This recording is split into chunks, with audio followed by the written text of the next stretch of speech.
You know, Anyway, I have a few people in the waiting room, but I'm not going to let them in until we're ready right on. because something may come up. I gotta find some paper to write on. I'll be back. Yeah, all right.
Everything feeling all good?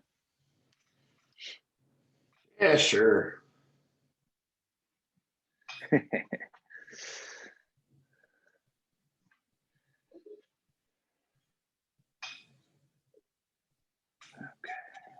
When we do the team roll call, what's the easiest way to go through that?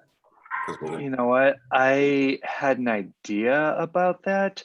I may do it as a poll, so when people come in, they can fill their name in and what team they work for.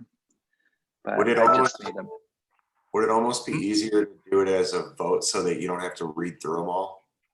Well, that's what I'm saying. Yeah. Oh, okay. All right.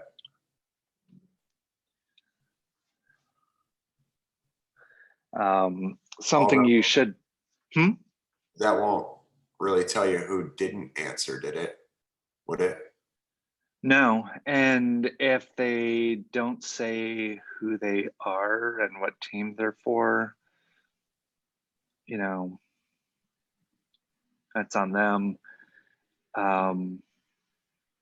And they get fined $200 for not attending. So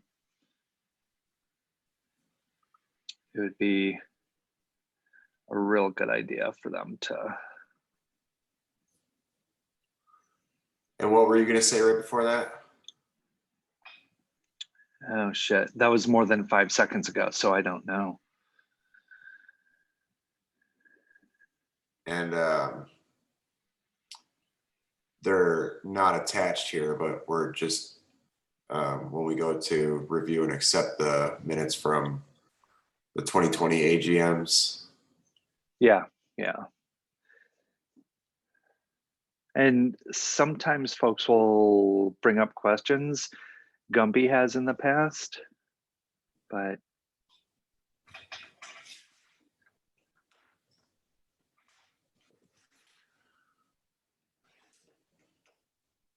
Should I pull those up just to have them? might be good.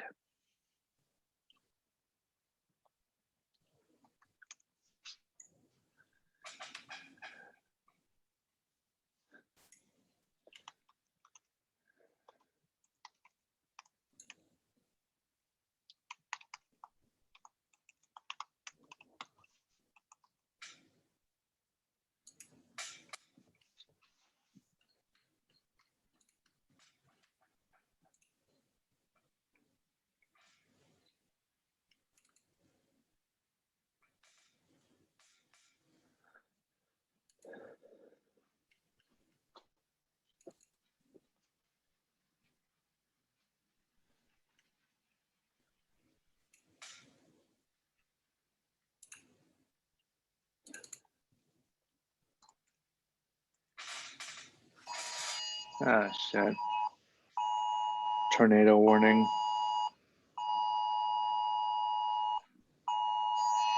Hmm.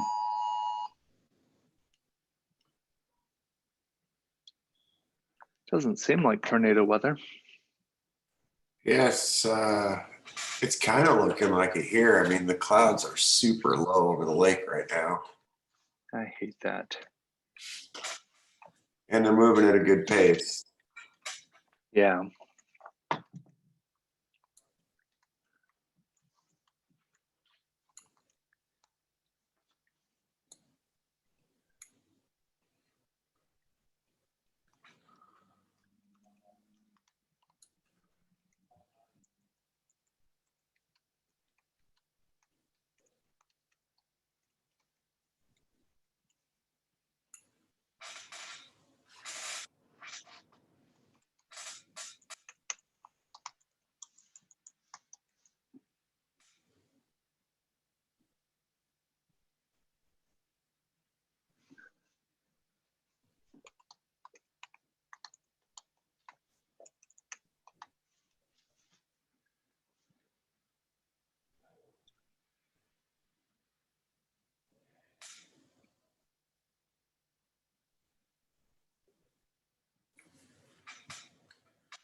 Let's see here. You don't know what the 270 area code is, do you?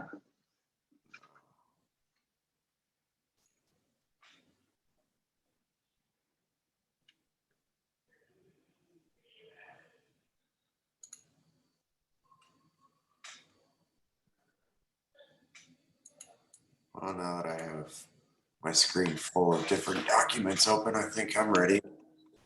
Cool. That's Kentucky.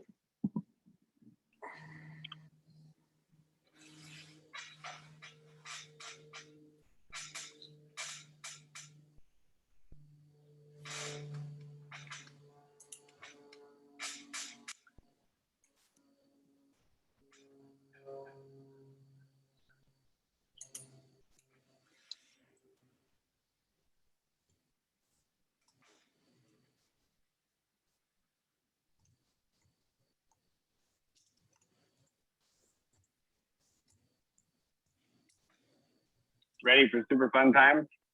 Oh, yes.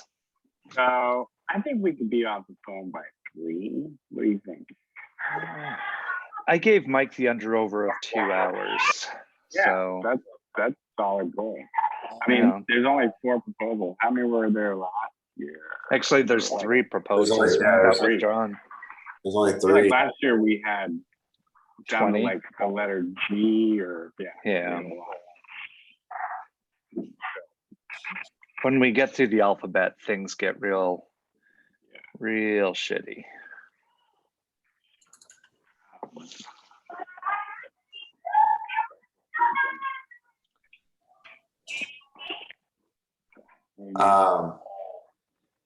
Last year it went through letter P. Oof.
Hey, Mike, Yeah. on that proposal C that went out, Steve's proposal, the card thing was still in there. So can I just say that we're gonna take that out? Yeah, you don't even need to mention it. We'll just, Take it out. Okay.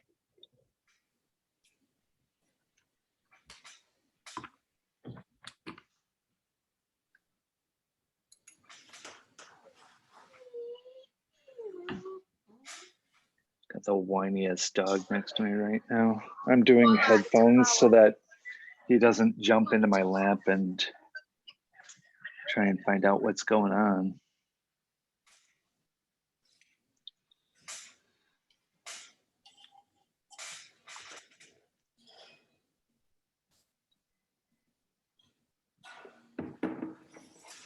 Does anybody know if coffee expires? It just gets weak and It doesn't dry. expire. Yeah, it gets, maybe the beans get a little stale, but it doesn't really expire. I got this coffee that I'm drinking that I pulled out of the pantry is probably 3 years old. Yeah, Nice. that Maybe could freeze it taste next time. awful. Yeah. It's not that bad though. So I'm going to open the floodgates here. Just so you guys know, everything is being recorded. Everything is going to be live streamed to Facebook. So if you're gonna say something inflammatory, either save it, text it, or whatever. But here we go, folks.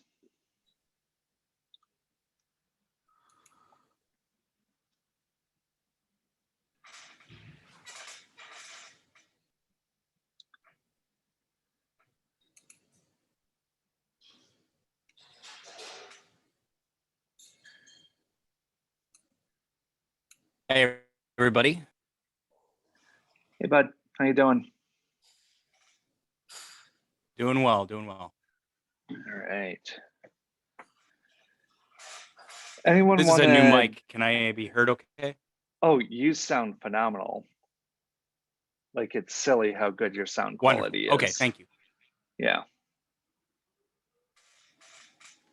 It's a brand new No. mic, so thank you for letting me know. They're dropping tornado sirens. That's rare in the city. Oh. Is everything okay? Yeah, tornado warning. But so if I leave real quick, that's why. This will eventually get over to you guys on the other side of the lake. I'm sure of it. Yeah, absolutely. Safety first, Mike.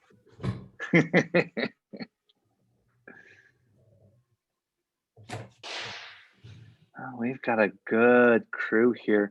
Can someone do me a quick solid and go on to Facebook and look at the USWRA and see if our live stream is up?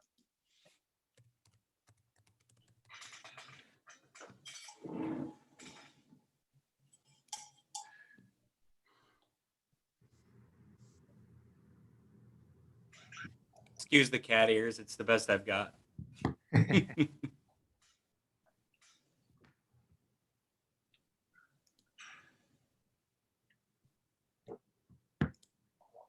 Mike, it says starting soon.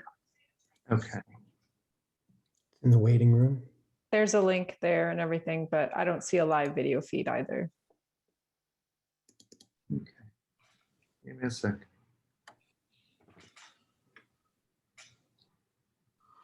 Yeah, it says it hasn't started.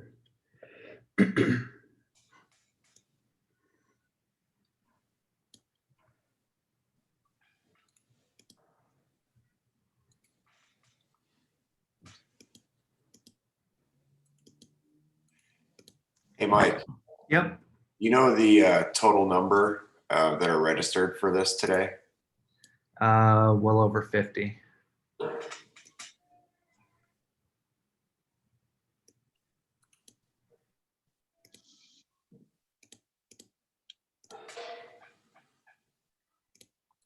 Looks like we have exactly 50 on right now. Cool.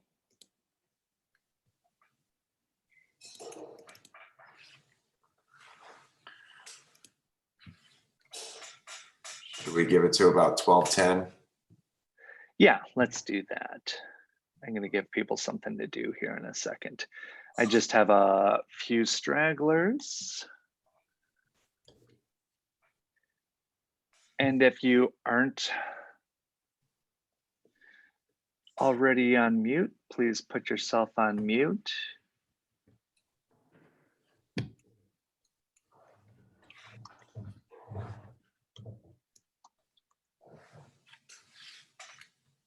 I think you can actually mute people I and can. everybody, but I'm just asking people to do it out of Understood. a courtesy. This is Sid. We had some technical difficulties. I'm with Sully. Cool.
well, it looks like Zoom thinks it's live on Facebook now. Yeah, it should be going now. Hang on, let me pull it back up. Yeah, I see Noah's Studley face. See a little Dave action. I see me. And there's a little bit of a delay, which is understandable. According to the number at the bottom of the screen, it says 49. Yep. So, folks, just a few things here. Please know that this meeting is currently being recorded. We also have transcription services going. So if you say the F word, it'll show up on the transcript, and I probably won't go back and check it. But just to let you know. Also, we are live on Facebook. So if you're gonna say something nasty about your teammates, make sure they're not looking on Facebook right now.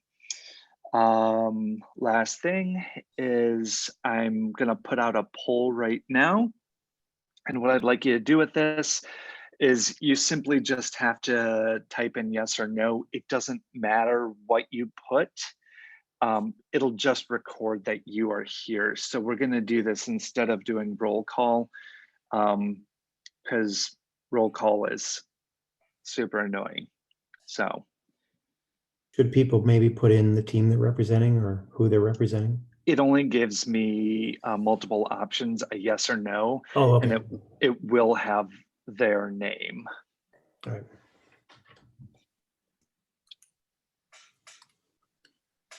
And it is launched.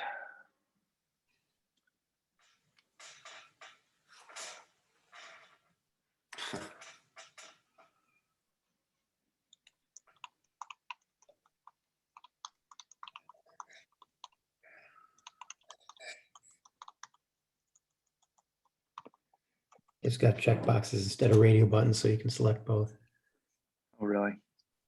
which I did just to see. Ah, son of a bitch. It's all right, don't worry about it. Yeah. You just have to get a record that somebody answered the question, right? Yeah. We have 6 people who haven't voted, which are, oh, that includes me. Shoot.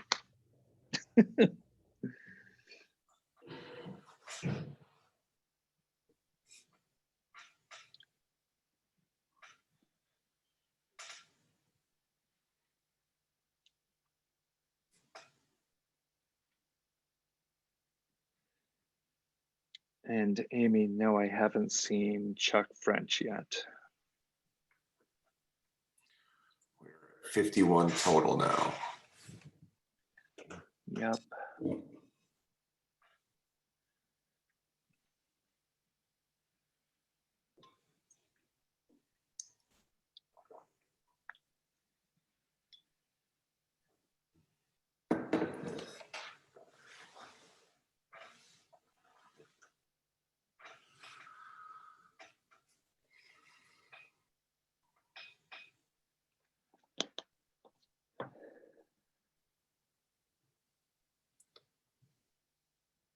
Well, we're at 12:10. How much longer should we give it? Let's give it just a few more seconds. Oh, let's go 2 more minutes. And if you're on this call and you haven't voted in the AGM sign-in progress, the little poll in front of you, please do so now. There are 4 people that haven't. If you're on this call, whether you're a board member or just super cool and you're along for the ride, please do answer yes or no. Just waiting on those last 4 people. If you don't click on that, then we will have no record of you being here unless you talk.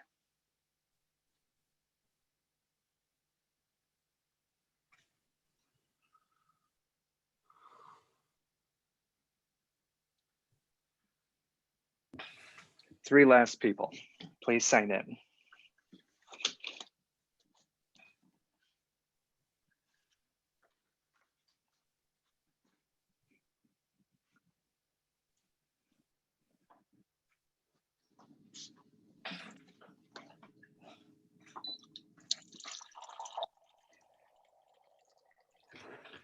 I assure you that's just water pouring. We'll see what Facebook has to say about that. I know, right? It reminds me of the old Stroh's commercial where they taught the dog to go and pour your beer, and then Oh, you hear man. him drinking. Is that better beer or water you're drinking? Mm-hmm.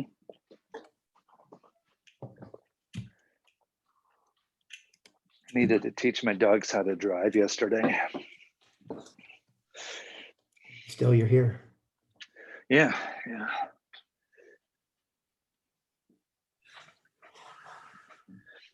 All right, for the folks that just joined up. Oh, there we go. We got Chuck. We got 2 more people now. All right. For the people that just signed up, please make sure that you know that this is being recorded. Everything is going to end up on the transcript, which will be sent out.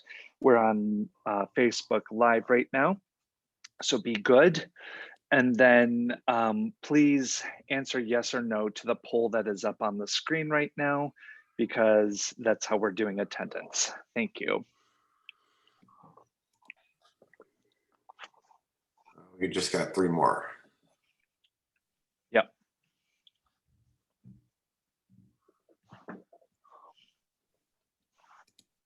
We're at 12:13. So you want to just give it till 12:15 and we'll get started? Yep. Sounds good to me. That's giving everyone a good shot.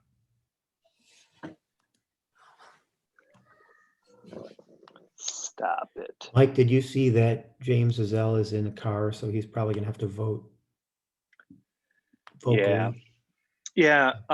Making sure you saw James, it. let me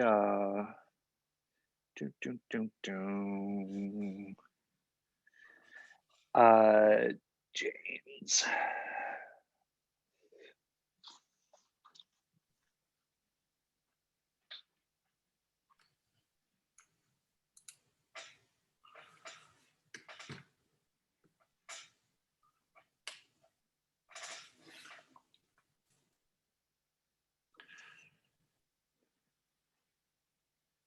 And as far as the commissioner voting will go, what time do we have Bob till? Yeah, Bob's on the call right now. Oh shit, my place is leaking. Yeah, this Luckily, is I've got Bob. the dog.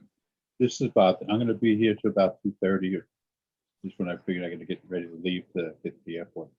Did you say 2:30? Yes. Okay.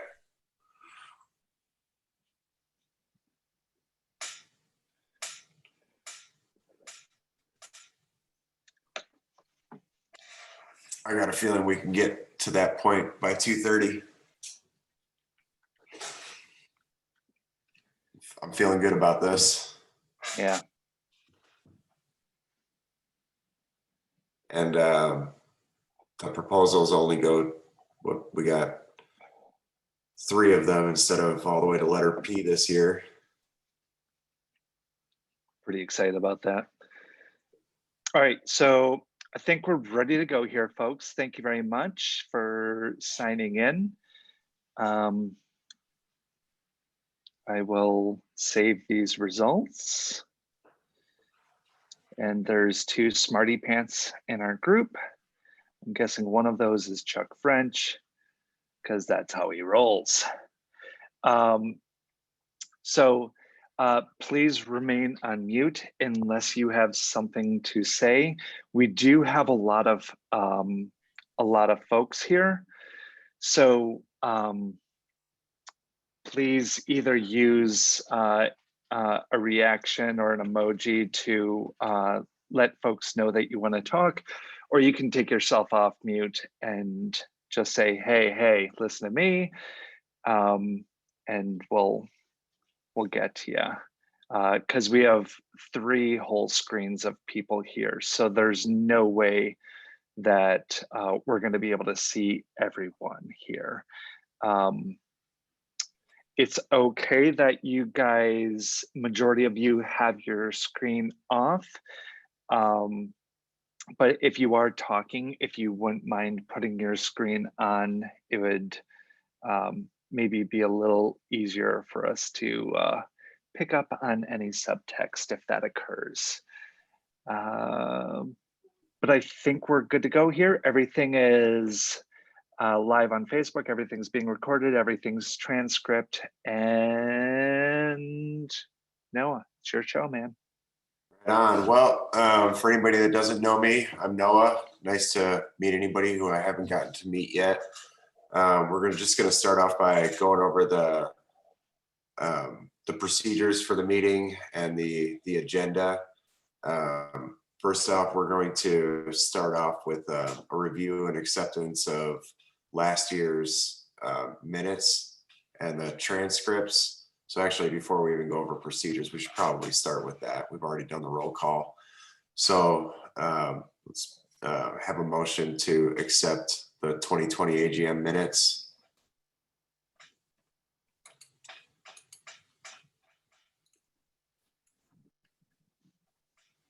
We need a motion, folks. I motion to accept the 2020 AGM minutes. We have a second? Second. Thank you. All right. So first, we're going to start off with the leadership reports, and then we're going to move into proposals. And when we get to proposals, the person that wrote the proposal will read it unless there is somebody filling in. I believe that Amy is going to be making the case for Steve, and or for Steve Curley. We also have proposal B from Steve Kenny and proposal D from Chris Hall. Proposal A has been withdrawn, so there will only be those 3 today. I'm going to be setting a timer for 15 minutes when it starts. We don't have to use the entire 15 minutes, but I'm going to have it there just in case things get Western. And we need to make a decision to move on. Let's see. If somebody does have a point that they need to make after somebody makes or has presented the proposal, raise your hand or take yourself off mute, make yourself known. There are a lot of people on this, so let's try to be respectful of that and take turns and not talk over each other. It's going to make things difficult if we go there, and we don't want to have to step in anyway. We should just get this done smoothly and respectfully. So, and then we'll move on to the elections. If we are getting pressed for time, we might actually skip forward to that real quick because we do have Bob Lopez on who has to leave by 2:30. So we'll get to any questions for him if we're not moving fast enough. And at the very end, we're going to end with new business, and that's not really going to require much debate. It's mostly going to be Mike Klanowski just talking through it all. And if anybody has anything that they feel is going to be productive to add to that, that's okay. But like I said, those new business items aren't really debating items. So let's get this thing kicked off. And I'm excited to have this. I'm excited to be getting back to play too. I miss you guys, and let's do this. Let's see here. Let me get to mine real quick. I'm gonna have to read it because I do not have this memorized. All right, so I'm just gonna read through this here. When I was asked to join the board, I was honored, but never could have imagined that we would immediately lose an entire season to something that we had no control over. The board's mission is to govern and maintain the season of rugby and its fiscal responsibilities. But what could get done in a global pandemic with a year without rugby? The answer to that question, in my opinion, might actually be more than ever before, because the year was spent preparing for the future instead of just reacting to the present. We were in a unique position there. Adapt and overcome. This entire league knows how to make the most out of tough situations.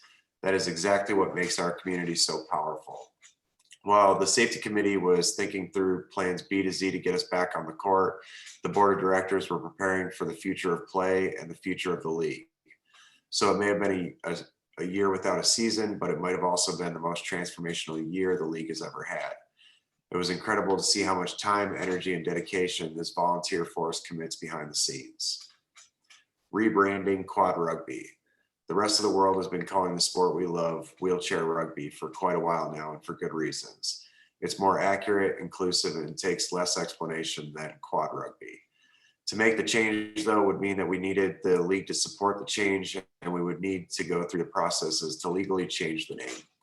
Then we needed to agree on an iconic new logo that would represent our sport well and look good in any application. After that, the challenge was to find and replace every instance of it, from the web to documents, letterhead, domains, and on social platforms.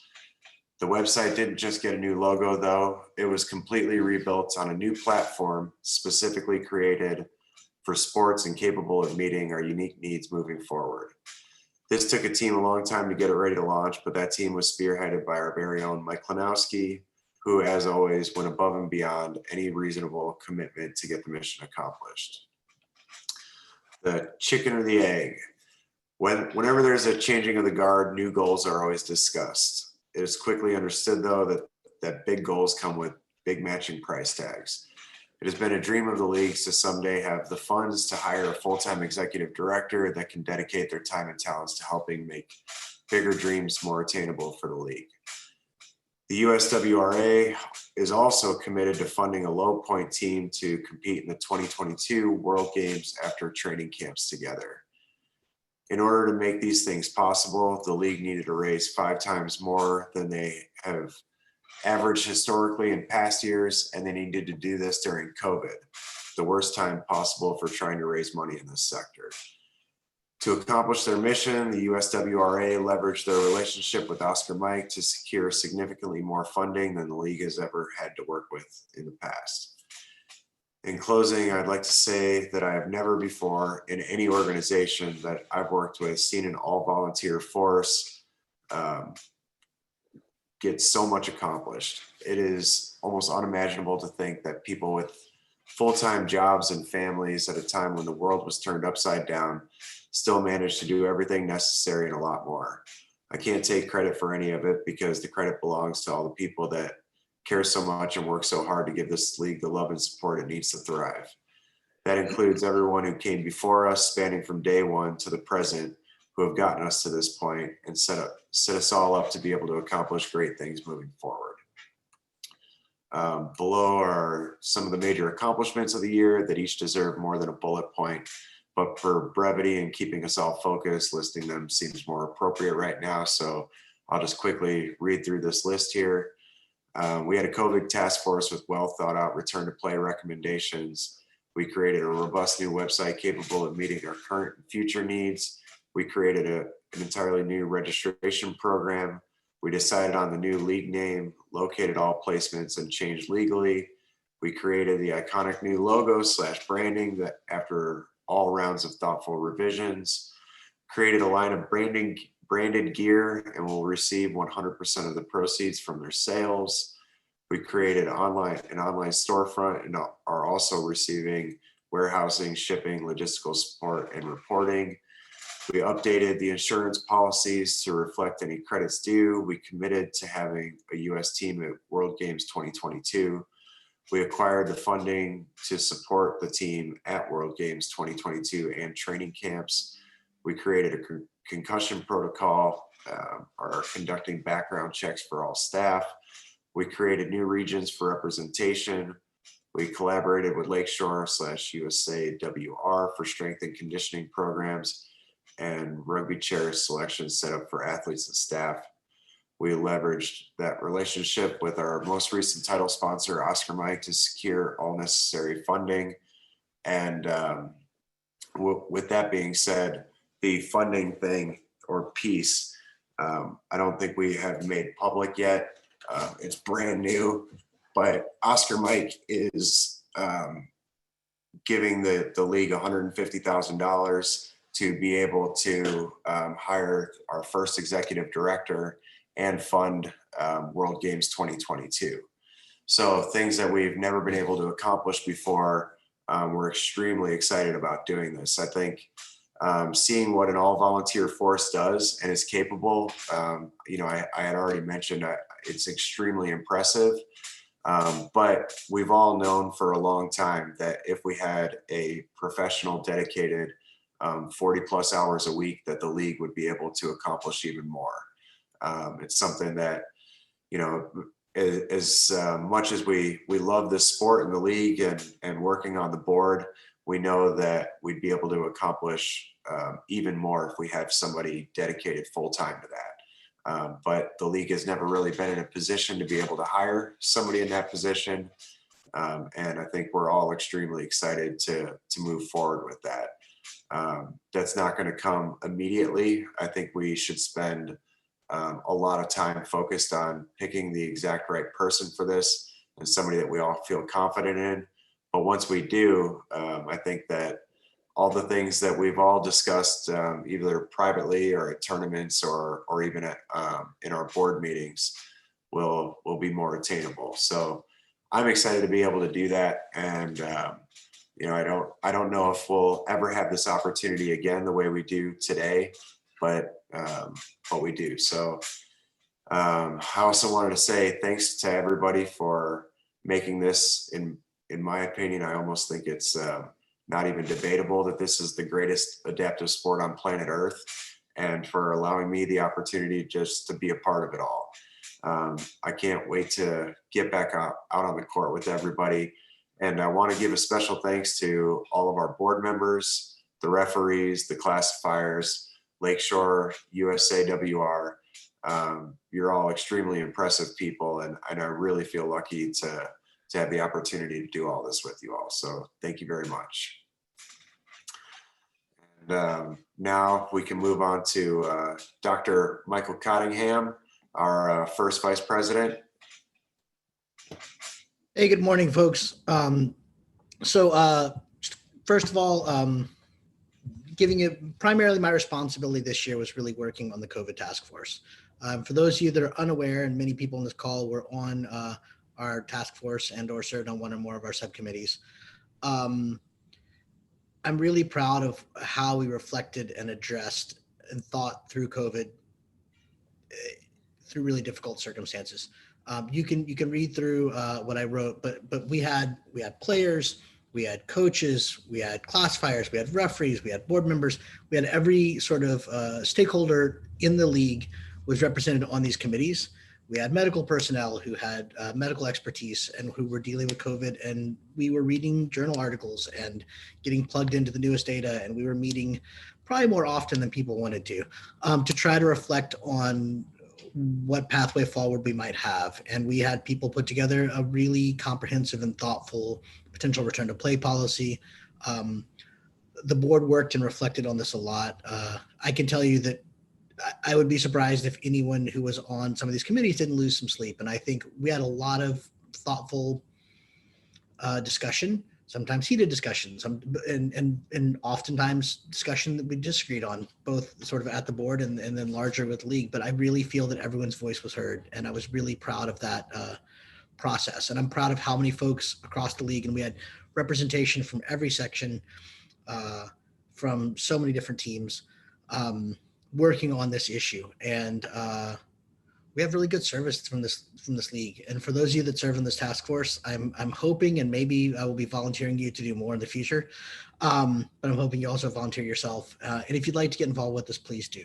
It was an intense process, and now it looks as though we have a really solid pathway forward, barring any unforeseen circumstances. So I want to briefly discuss now, and I will leave a little time for questions just because we didn't put this in the official agenda. I want to talk about what we're going to be doing going forward with the upcoming. You've seen the announcements in terms of our policies, but just to hit the highlights.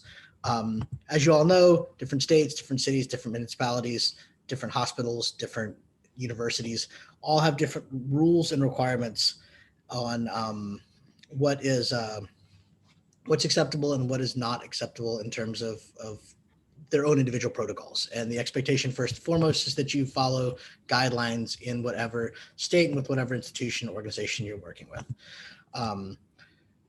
We encourage everyone to get vaccinated who can. We encourage everyone who's not vaccinated to wear a mask. We're consistently supporting that in terms of recommendations consistent with the CDC.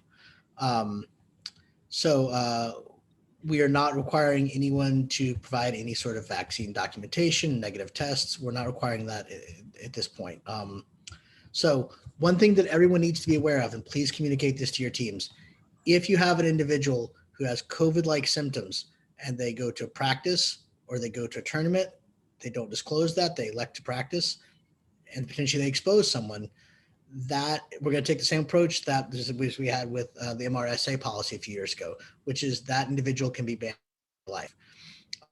If someone has a fever and goes to practice, a fever of 100, if someone goes to a tournament and has a fever of 100, and that is not disclosed, then that is potential opportunity to be banned for life. We don't anticipate this happening. We assume that everyone's going to be very thoughtful in these regards, but that is the case.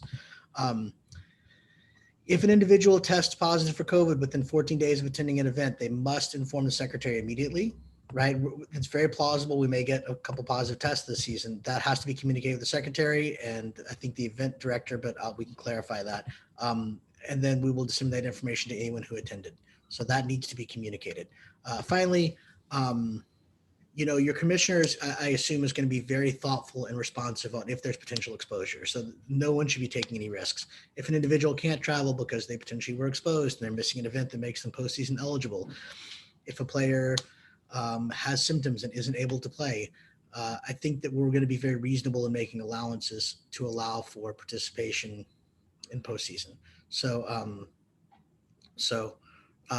Chuck asked a question, and I'll finish speaking, and then we'll address any questions you guys have. We'll do some just brief Q&A on this stuff, and again, we can discuss this further. And finally, classifiers and referees requested some specific materials, which tournament directors will be expected to supply. The supplies are pretty, I think.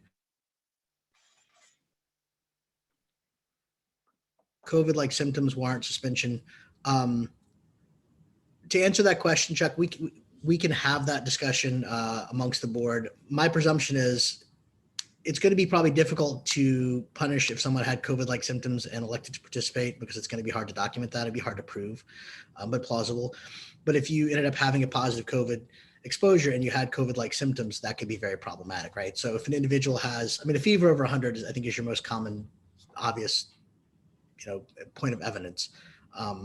But if you have illness symptoms and you elect to participate and expose teammates or individuals in the league, that could be exceptionally problematic. And the league would, of course, look at those circumstances. The board would. So, other questions about COVID protocols, about a process in the last year, anything along those lines?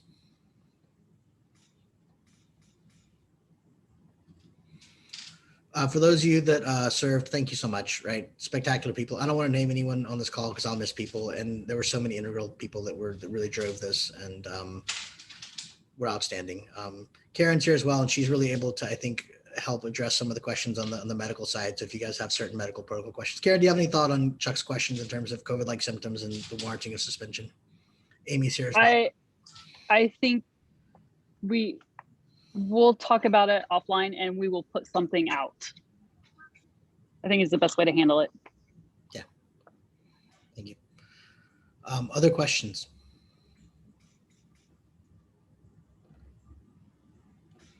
For those of you that serve, thank you. For those of you that haven't, we're going to volunteer for something soon, I'm sure. Yeah, thanks to everyone who worked on this year. We really appreciate it. And again, despite the fact that it was a really difficult year, I'm really pleased that we didn't have anyone that was infected due to USWRA, that we didn't lose anyone in this league. And I think that's, in a year that was very difficult for a lot of people, I think that's definitely a silver lining. So. Thank you very much. It's been a pleasure to serve with you too. And I think the league has been lucky to have you as well. Daniel, our second vice president, you ready? I am indeed. Hello, everybody. Thanks for making the call today.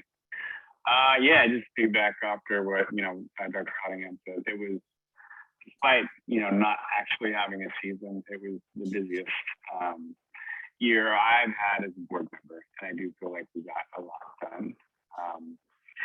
So from a VP2 perspective, typically my role is fundraising. I've created a new sponsorship packet that gives you kind of 8 different options of giving as opposed to the previous packet, which was 4. Should probably just kind of give a shout out to our sponsors in the past, because I do that typically on these calls.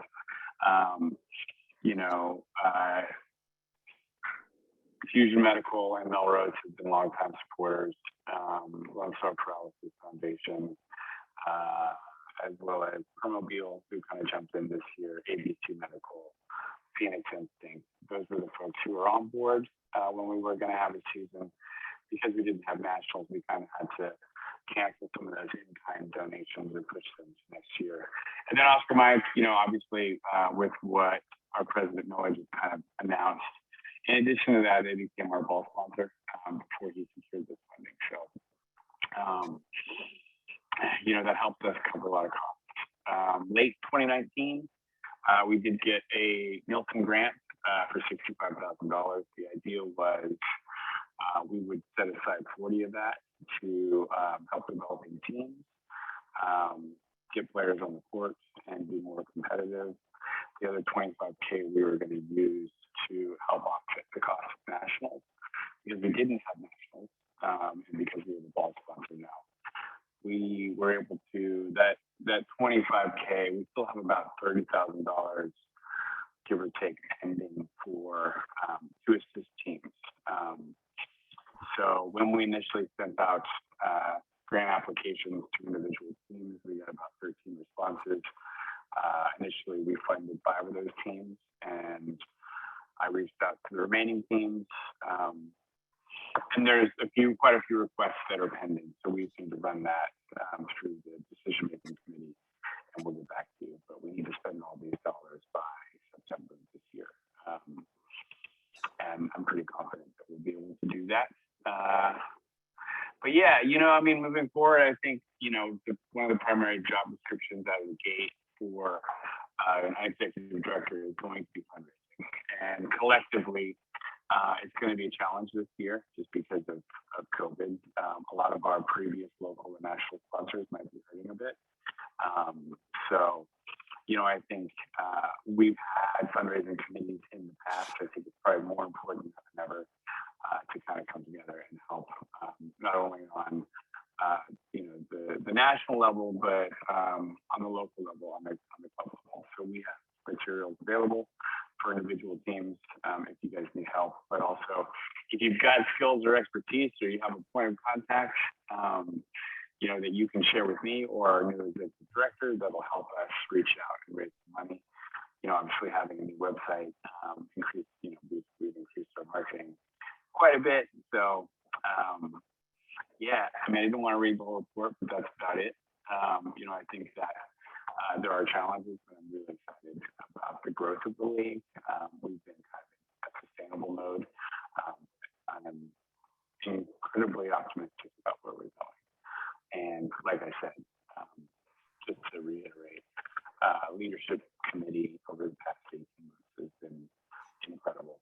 The board and everybody else on all these calls making tough decisions, you know, doing it for the love of the sport, for the care and compassion of our athletes and our staff. You know, pat on the back times 10 for your hard work. That's all I've got. If anybody has any questions. Thank you, Daniel. If nobody has any questions, I suppose we could probably let Mike Klinowski talk, even though he didn't get anything done this year. Huge exaggeration there. Mike, the floor is yours. All right. Can everyone hear me okay? I just took myself off mute here. Let's see here. Just summarizing things. I think it deserves reiteration that Mike Cottingham and Karen Banfield and the rest of the folks that worked really hard on the COVID task force did fantastic work. Amy Bond, everyone was fantastic. A special shout out to Mike, because I don't think that there was another person on the board that could have managed directing the flow of ideas and thoughts and plans as well as he did. So lots of huzzas to him and the rest of that crew. Also really want to reiterate how big of a shot in the arm it has been to have Noah on the board. Like the artwork for the new league name and rebranding, and even something as you know, it seems simple. A USWRA store is not a simple thing, and Noah made it really simple for us, and really used his relationship and resources to help out the league, and that was really big. I mean, just as a quick statement here, if you haven't checked out the USWRA store,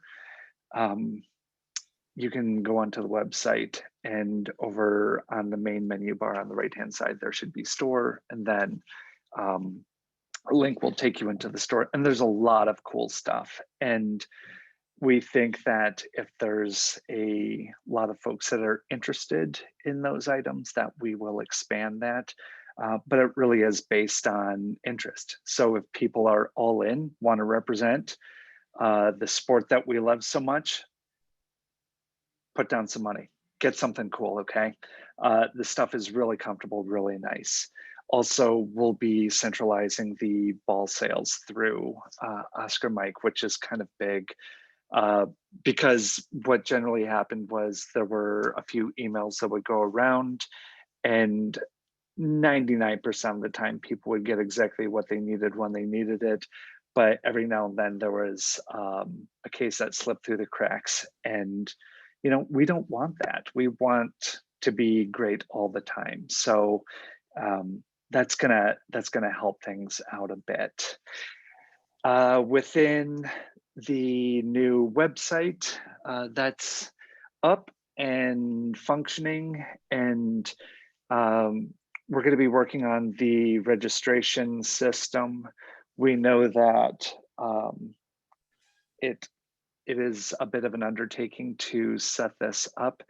And not that we have all the time in the world, but we're going to be using the time over the next several weeks to make sure that everything goes as smoothly as it can this fall. We know there's going to be hiccups. And anytime you have any feedback about what's great, what's not great, please do reach out. Don't hesitate. Nothing would make us happier than the ability to make things better than they are. Same thing with the website. If you guys have any issues, questions, or concerns, please reach out. Don't feel bad. We'd really like to make this a dynamic tool, and that's something that the league hasn't had for a while. Is a website that is really, really responsive and has a lot of power behind it. So that being said, with registration, there's going to be a code of conduct, a league waiver.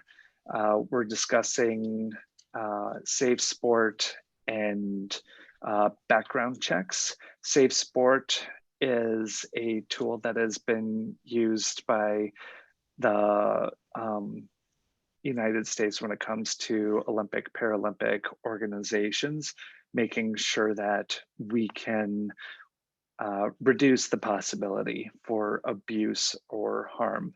I know we all feel like tough folks that, you know, we can handle ourselves. We're grown-ups.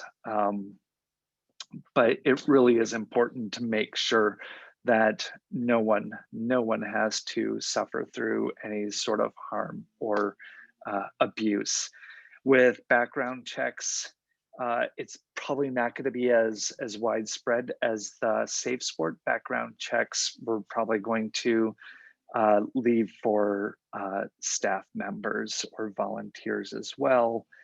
That means that we're going to require everyone to register with the league. So someone who is helping out with your squad, we need them to sign up, get their information. We're going to make this very, very clear to you guys when we start rolling this out, but we wanted to put it on your radar so that there's no big surprise here. We know that there are going to likely be multiple members within our league that potentially have a criminal past. And we are going to work through the leadership teams to really put together some guidelines as to what would be a criminal offense or history that would result in being excluded from team activities or league activities. I know this may sound a little silly. I don't know how much you guys are aware of a previous case with a West Coast team where there was an individual with a criminal past that was threatening violence against team members. And we found out about it relatively quickly, but we don't want there to ever be a chance where someone slips through and ends up hurting anyone. So Chuck, yes, someone who's in a leadership position or is a volunteer. So it's not necessarily that ABs need background checks, but someone who is in a position of authority. We will continue to flesh this out a little bit. I think the last example I gave is an example where this person may not have had a background check before they joined their team.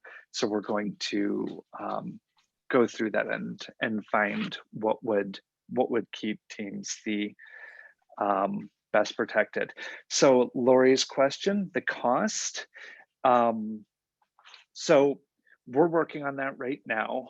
I'm in discussions with the folks at Sports Engine and Center for Safe Sport to find an affordable way of doing this. And we as league leadership are discussing how it's going to be funded. The goal is to limit the amount of financial responsibility on the teams or the individuals, but there may still be some cost to folks as they register. I hope that answers the question.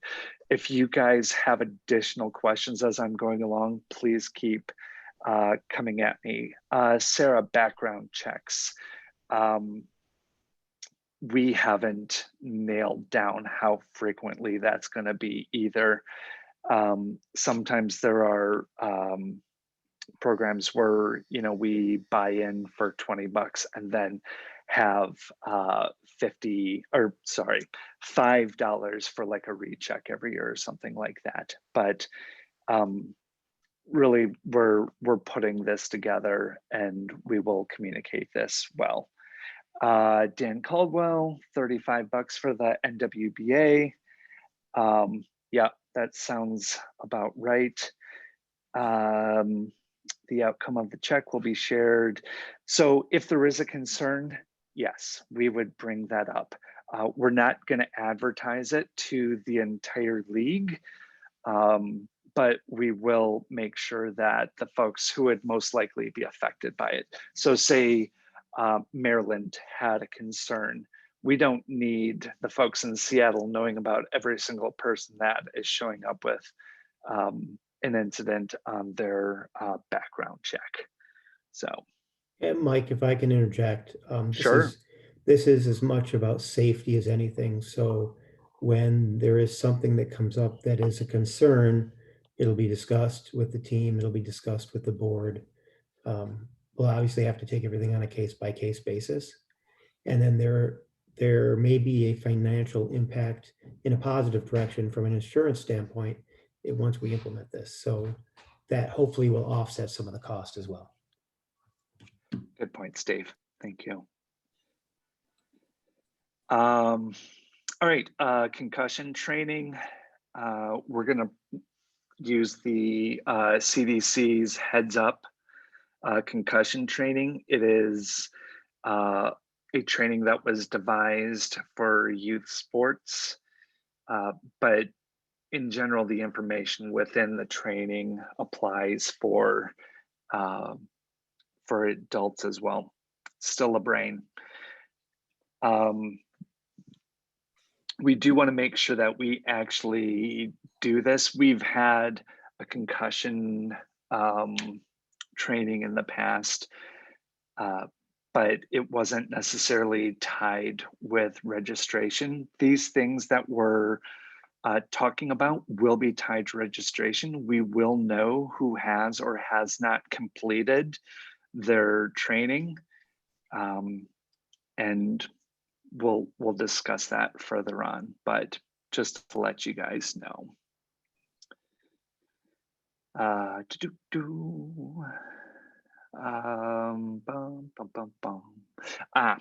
So when we launched the new website, we did put out a statement to the teams that we were going to redistribute the teams amongst newly reorganized, renamed geographical regions, and hopefully by sharing the load a little bit better, the racks will become a little more involved, and we'll get more of those either quarterly or monthly meetings where we have consistent together time.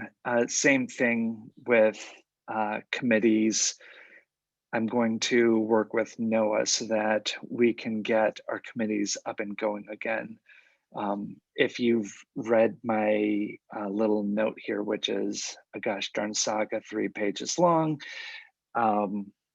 you'll see at the end that I really, really, really want to make sure that we're getting more people involved in the league. And it's not that, any of us are sick and tired of doing what we're doing. We do it because we love it. But the more voices, as was clearly demonstrated by the COVID task force, the better we are. And I think when we do things, it's important that the membership has more of a voice.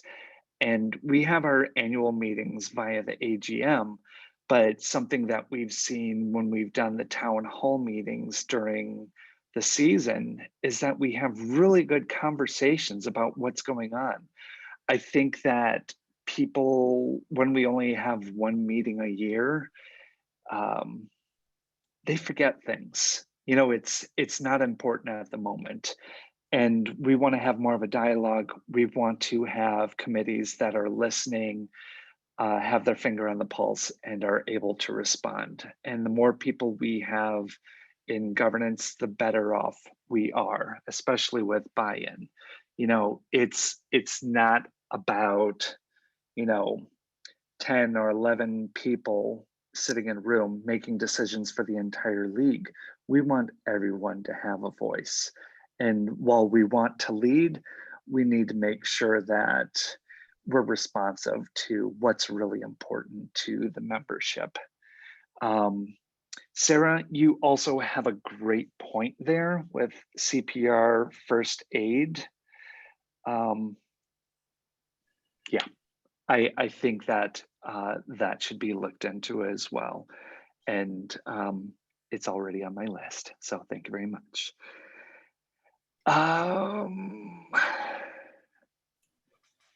So Noah talked about this a little bit. We are going to be working on fielding a low point team for the World Games in Birmingham in 2022.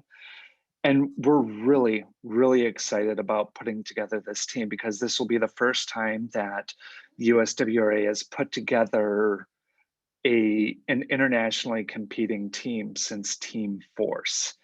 We are going to be working with Lakeshore to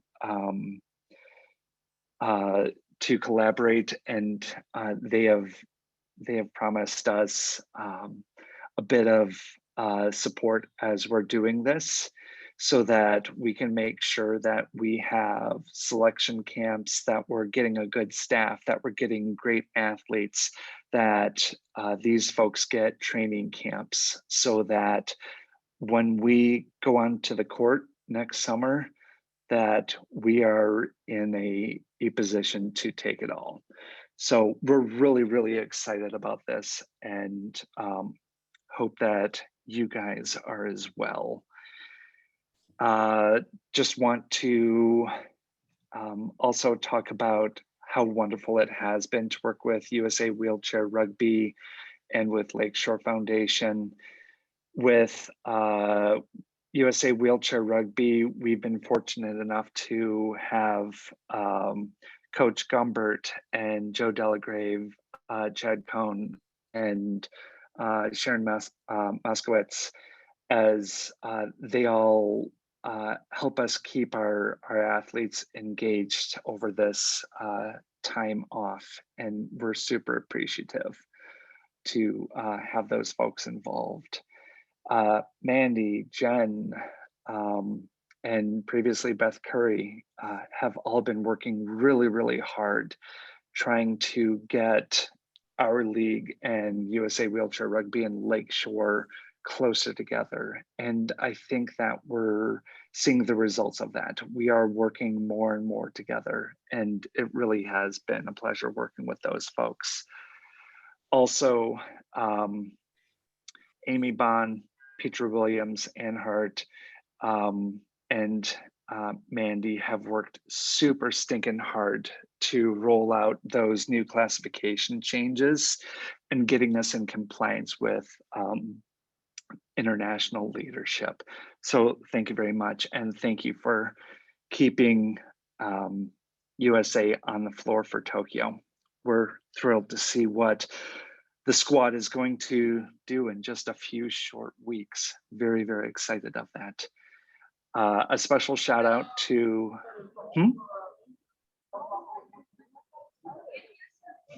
does someone have something for me? Or did they just pop off mute by accident? All right.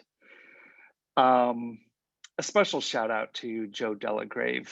I think everyone knows that I have a huge man crush for Joe, but it's really clear that Joe's heart is really in a great place as he has done those podcasts, the captain's chats over the last year.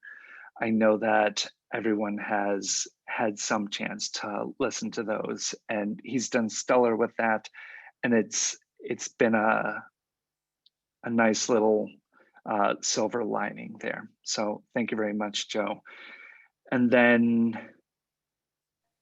pretty much everything I said before, you know, please reach out, get involved. The more people we have reaching out, whether it's, you know, giving positive feedback or negative feedback, it's really helpful. To get on Facebook and grouch about it, fine, that's great. But if you want actual results, please reach out. We'll work with you. We'll get you involved. Your thoughts matter, and we really want you present. So I don't want everyone to think that there's the league over here with 400, 500 athletes, and then there's 10 people that you're working against. We should all be working together. We should be supporting each other. Please don't feel bad about reaching out. Either email secretary@uswra.org or send me a text at 216-235-4017 or via Facebook Messenger. I will try and get back to you as quickly as possible. Sometimes it's a few minutes. Sometimes it takes me a day to get back to you because I have a job and two very needy dogs, apparently. So thank you as always. Thank you to leadership, and thank all of you for being present on what is always a big deal meeting. So thank you very much. Let me know if you have any questions. I'm right here. You got me. Thanks, Mike. It's been a pleasure working with you. And if I could just reiterate real quick, it seems to be a common theme that you and everybody else are very welcoming to everybody in the league participating in anything that we do. You know, I do want to just reiterate that for you, because I think that the more voices that we have and the more help that we have, the better off the league is going to be. So let's move on to our treasurer, Sid. Sid, are you there? I am. Can you hear me? Yep, we got you. I'm here.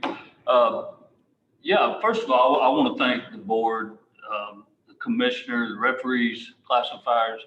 You know, it really make the role of treasurer a pleasure more than a chore. So I thank all those groups and people for making you know, the work that we do a pleasure, and I've enjoyed this year, even though it was a very challenging year, as everybody has already stated.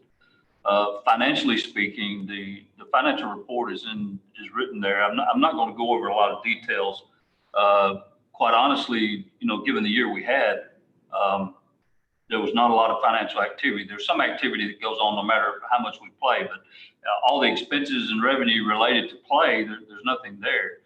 We did, you know, remit some awards to grant recipients for this year. There's some of that there. You see, we had some ongoing insurance. You know, we had some, as has already been mentioned, we've updated the website. There's some expenses related to upgrading our website, but there's not a lot of other income or expense for this particular year that you see there. So it's not a big report, but if you look also at one of the items is insurance for this year. You know, we started the year and only played a couple of months before we were shut down, and so there's a credit that's due for our insurance that we paid for last year.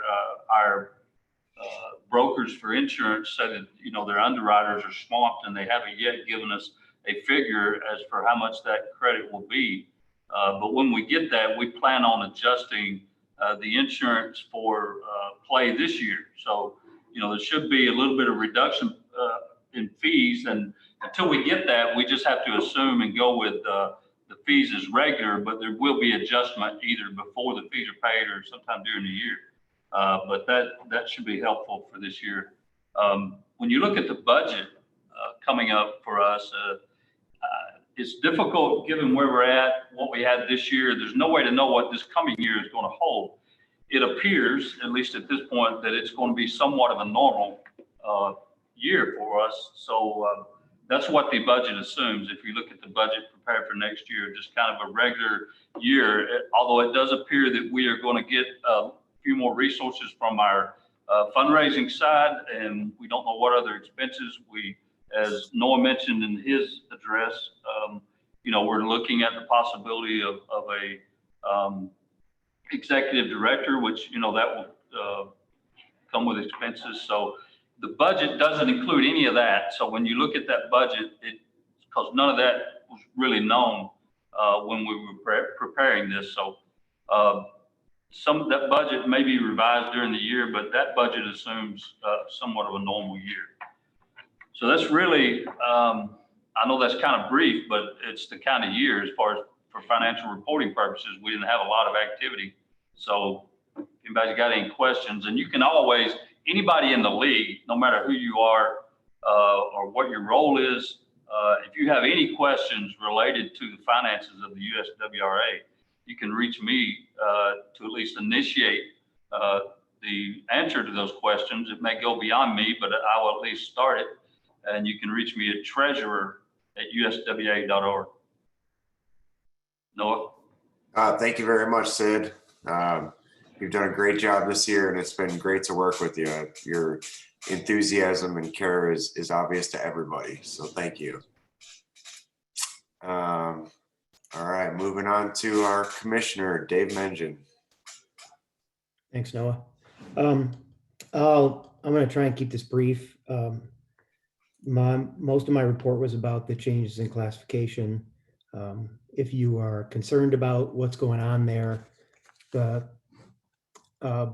both Amy and Petra have worked with the people on the outlying edges of classification as far as trying to get everybody so that they can figure out what their options are to play and play at a classification that they think is appropriate. If you fall into a category where you feel like the classification you're going to use now, because the international classification is going to supersede our classification, then they will get with you or you can get with them. They will help you understand what your options are. Registration wise, things are going to be changing this year a little bit, a lot bit actually. There's going to be some bumps along the way, but I think in the long run, this is going to help everyone and it's going to give us much better information in the system. So we're looking forward to that. I know that everybody's concerned about COVID and eligibility issues. I've talked with a number of people about the difficulty they're having finding a facility to host a tournament, and also about individual player eligibility depending on what happens as far as COVID's concerned. There are provisions in the Constitution to deal with these things. We will be giving extra flexibility, I'm sure. We'll handle it on a case-by-case basis, but we want to give everybody the opportunity to play. We're as excited to have everyone back as we are personally to be back, you know, as players and coaches and every other role that we have in the league. So,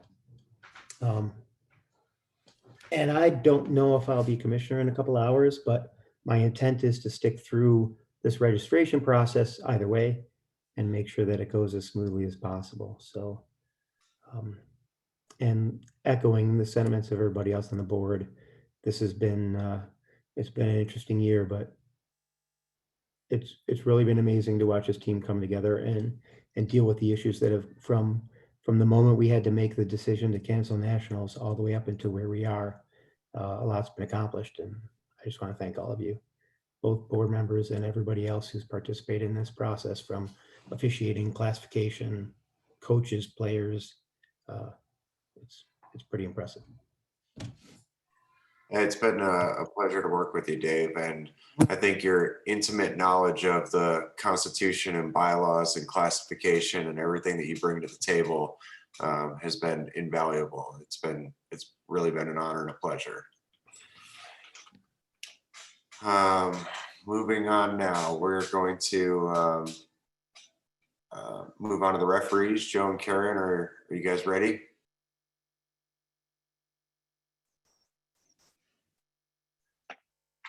Hi all. Ooh, sorry. Apologize. I'm out in public, as you can tell. The first thing I want to do is just start off and say thank you for all your leadership, Noah. I appreciate everything you're doing for the sport and everything you're trying to do. As some of you know, I did serve as the chair of the Game Space Safety Committee, and it was a pleasure to serve as the chair of that because of everyone that I had working on that committee with me. So thank you to Mike Cottingham and to Amy. You guys were fantastic. Petra, it was great to have you in there. And just everyone who participated in that, it was fantastic. And Mike, you were also great as far as helping me when I was like, hey, I need to send out a doodle for this or that. So thank you to everyone who's been involved with the COVID various task force. It is much appreciated. So our report is kind of short, sweet, and to the point. Joe is unable to be here, obviously, which is why I'm talking. So he has served as chairperson during the past year. We have tried to get a lot of things done just on our side to tighten some things up and try to kind of mimic and mirror all of the efforts that you guys have going and all the positive energy that you guys have going towards cleaning things up. We did not do any games because of COVID, and we tried to put some requirements in place around that. We do have several people who were selected to go to the Paralympic Games in Tokyo. So Darren Roberts was selected as the head official. I was selected as game commissioner. Mitch Carr was selected as referee. And then Bob Lopez was selected as an alternate evaluator. Josh Kearns is an alternate referee, and Joe Bongiovanni is an alternate referee. Life happens to everyone, and due to various reasons, I will be going as game commissioner. Bob Lopez will be going as the as an evaluator, and Josh Kearns will be going as a referee. So I think we're all very excited for that big countdown. And it's great that Bob has the opportunity to go to Poland today to actually do some rugby before we get to go to Tokyo. We currently have, in the IWRF side of things, we actually have 2 members that are holding administrative positions. So Darren continues to serve as the IWRF technical commissioner. So he's like the head of the officials. And Mitch Carr will serve as the America Zone representative. So for all North, Central, and South America, he is our point of contact. So inside the US, we have one change coming up. Kristen Little has been appointed as our at-large representative on our board. And so with that, Todd Jackson has stepped down, and he will still continue to be involved as a referee, but he is not, he's not gonna keep the at-large position moving forward. So we will continue to work with updating our RAC contacts and let you all know that, and put that all on the website as well. So I think that's all we really have. Questions, anyone?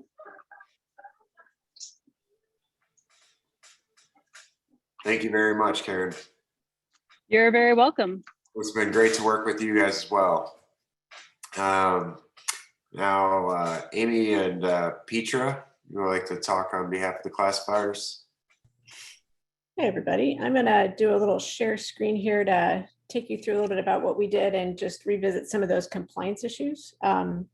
So we spent most of our time working with the folks from around the world to understand what needed to be changed for compliance. And so just to get everybody on the same page, we're going to be making a couple changes that'll go into effect this year.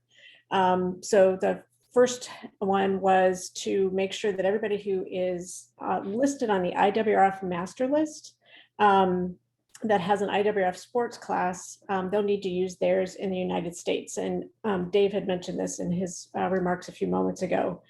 And so we are working with the athletes that are affected. There are about 100 that are affected because they're listed on the IWRF master list. And Amy's going to talk about the procedures that we've worked through with the folks at the IWRF to work this out for folks who are affected. Then the second item here, I'm having a moment with my advancing, there we go, is to move deductions out of sport class into competition. So from this point forward, the master list will have one class on it, the athlete sports class, and all deductions will need to be moved to competition rules. And there's a proposal for that that's coming up later in the meeting. The reason for this, just as a quick reminder, is that classification determines eligibility based on impairments and how that impairment affects somebody's capacity to play the activities in the sport. And so the athlete sport class should really be only dictated based on the impact of impairment on sports performance and how the rules have defined somebody's class. So that's the reason that deductions need to be moved out of classification. So the main thing is deductions will no longer change an athlete's sports class, but they can remain a part of competition. Then our other major change is, in order to continue this compliance quest, we'll be adopting or looking at adopting the new rules that the IWRF is putting into play in September after Tokyo. And this would go into effect in 2022, 2023. And so we'd like to pull together a committee of classifiers and athletes throughout the league who would like to work with us to review these new rules and make recommendations of how we want to implement them in the upcoming season. So we'll make a call out for a committee sometime in September, early October. And then, as folks have mentioned, we were both involved in the task force. Amy was a key player in the safety committee. And then we've also got a proposal to talk about getting rid of the plastic classification cards. So I'm going to pitch to Amy because she's going to talk about procedures and some of the other items that are coming up. Okay, and I want to, as everyone else said, thank everyone in the league and the board, and especially with everything we've gone through in the last couple of months since the town halls, our international partners with, Steve and Greg and Mandy and Jen, everyone's been super helpful. And I want to thank all of you after the town hall who had concerns about adopting the IWRF superseding the USWRA classifications for reaching out to us. So kind of to update on you guys on that. One of the things we talked about in the town halls was that the IWRF class never becomes void right now. The IWRF also realized that this needed to be changed. The initial proposal for them changing it was they were going to use their new system that was going to come into place called I wrote down the letters, it's called the MAL, the Membership Application Portal, okay? And if you weren't in that, they're going to take you off the master list. Due to delays with COVID and everything else we've all experienced, that's not even going to be built and go into effect to the end of the year. So Greg realized that we needed to come up with something for this year. So in our town halls, we talked about an avenue to retire. So what we're going to do is we are going to send him a one-time list before our season starts. So before the beginning of September, of the people that want to come out and essentially retire. And what he said is the people that want to no longer be active internationally and have no intention of doing so in the future. So we can't use this as, okay, I want to come out, but then in a year I want to go back in. It's really if you want to retire internationally. What Petra is working on creating right now is a link. So there's going to be a link that you guys fill out the form before August 15th. We're going to make sure we send this out to the teams multiple times. Mike doesn't know it, but I'm going to have him hopefully put it on the website a lot. It will be given to you guys in multiple ways and multiple forms. So each individual athlete has to fill that out. Then we'll compile that list and send it to Greg before the end of August so that by the time our season starts in September, if you no longer wish to be on the IWRF master list, you will not be on there. Then you come back to the USWRA classification. For the second issue, and that's the proposal that's been pulled, we've worked really hard with our athletes that were NE and NC. Again, Tokyo was supposed to happen last year. The New York's was supposed to go in last year. They're not going to go until the end of September. So what was deemed was when those new rules come in, if one of the athletes are NE or NC is eligible, not eligible, qualifies to be seen by classification panel again, okay, or their medical review has been accepted. So Greg's told me, yes, these guys potentially, they do qualify to be seen again.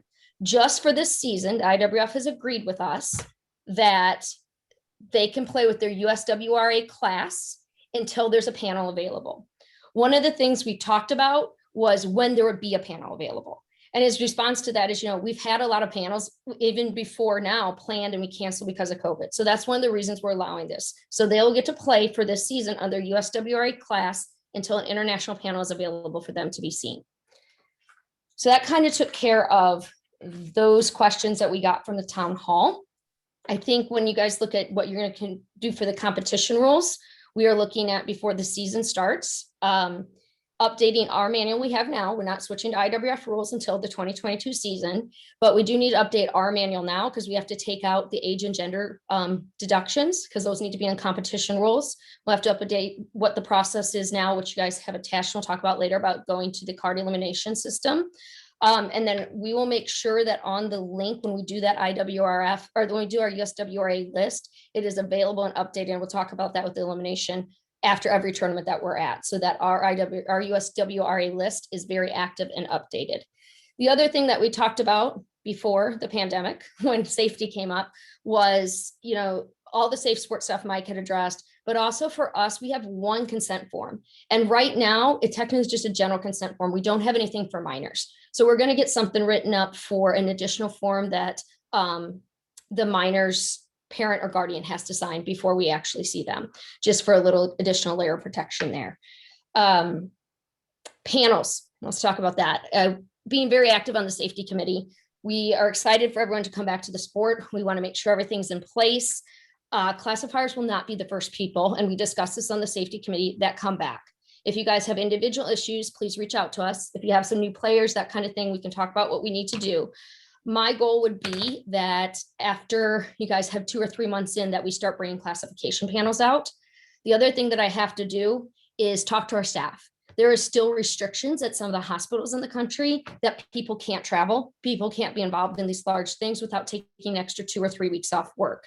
So they certainly can't come volunteer at a rugby tournament for a weekend to then have to take 2 or 3 weeks off of work. So some of our staffing will be an issue.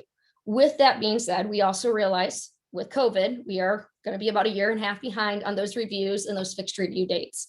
As we start meeting this summer as a classification team, we're going to work with the board and the league on what we're going to do in the order we're going to see people, because we do have people from nationals of 20 that we didn't get to see, and what those priorities are. I've talked to the board a little bit about, once we're up and running, and COVID is a bad memory for all of us, is can we be at more tournaments? Can we send more than one panel to tournaments to try to play this catch-up game? And we're realistic, it's not going to happen in one season, that it may take a while. So please be patient with us in that.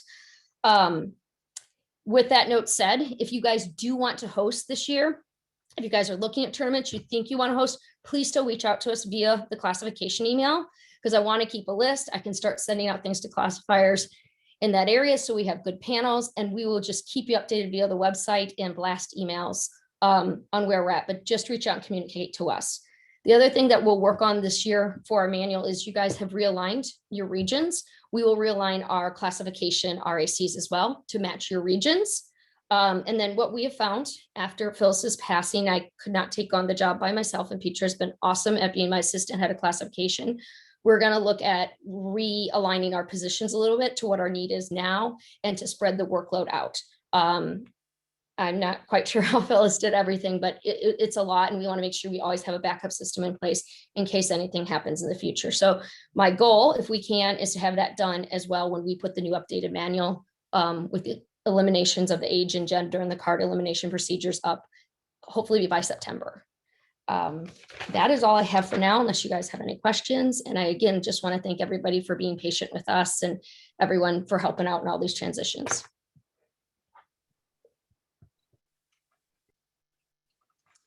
Amy and Petra, you guys have been incredible, and the amount of work and energy that you've put into this is pretty impressive. Thank you very much. Amy, are you ready to talk on behalf of USAWR and Lakeshore? I'm sorry, Mandy.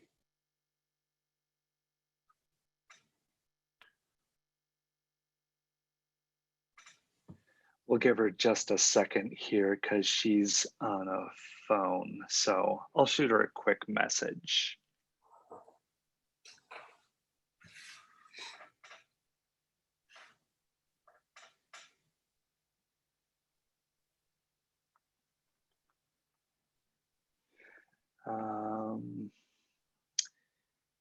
Shoot, she says she's off mute, but the sound isn't getting through. GD.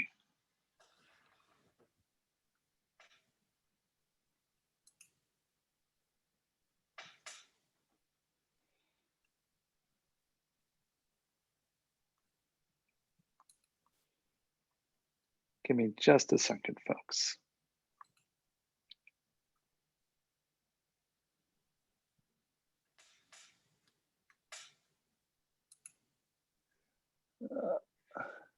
She may have jumped off and is rejoining. Is she the? Oh yeah, we're missing one of the. What we may want to do is, I just also received a message from Bob Lopez that he is leaving really, really soon because he's got to go to Poland. So I know we talked about this before, Noah.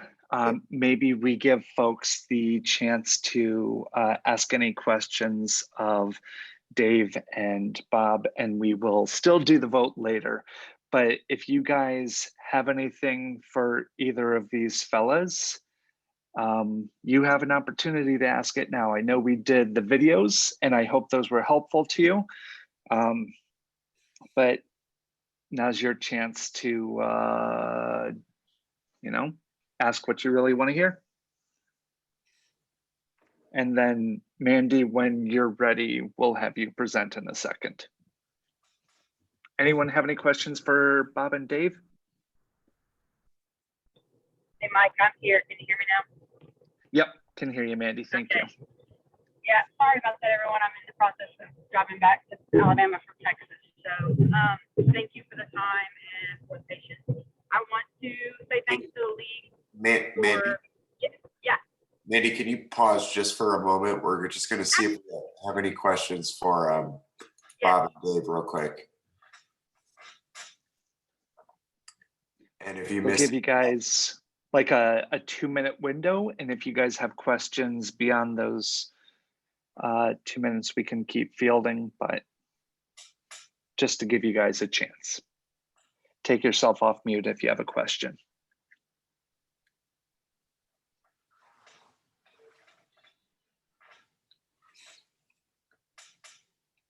we can still wait till the end to do the voting. But in the meantime, this is the opportunity if anybody has any questions.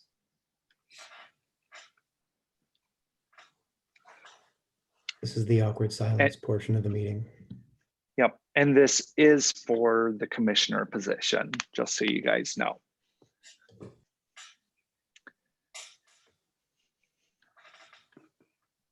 Now.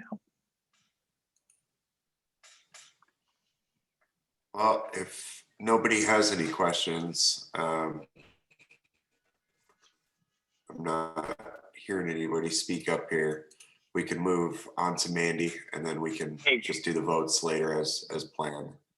Quick question for you, Mike. Where's the best place to find those videos? That's on our Facebook page. So all 4 videos are there, and they're also on the web page.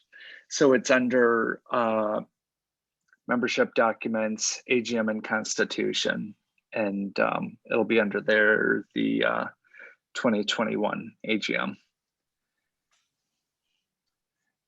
And if no one is paying attention to Chuck French's virtual backgrounds, you are missing out. And to answer Chuck, nope, not the Wheelchair Rugby Players of America. That is just a discussion board. It would be on the USWRA Facebook, Instagram, blah, blah, blah. Well, actually not on Instagram, on Facebook. Yep. All right. And our handle for Instagram finally switched over to USWRA. If you guys were worried about that, I was. Happened last night.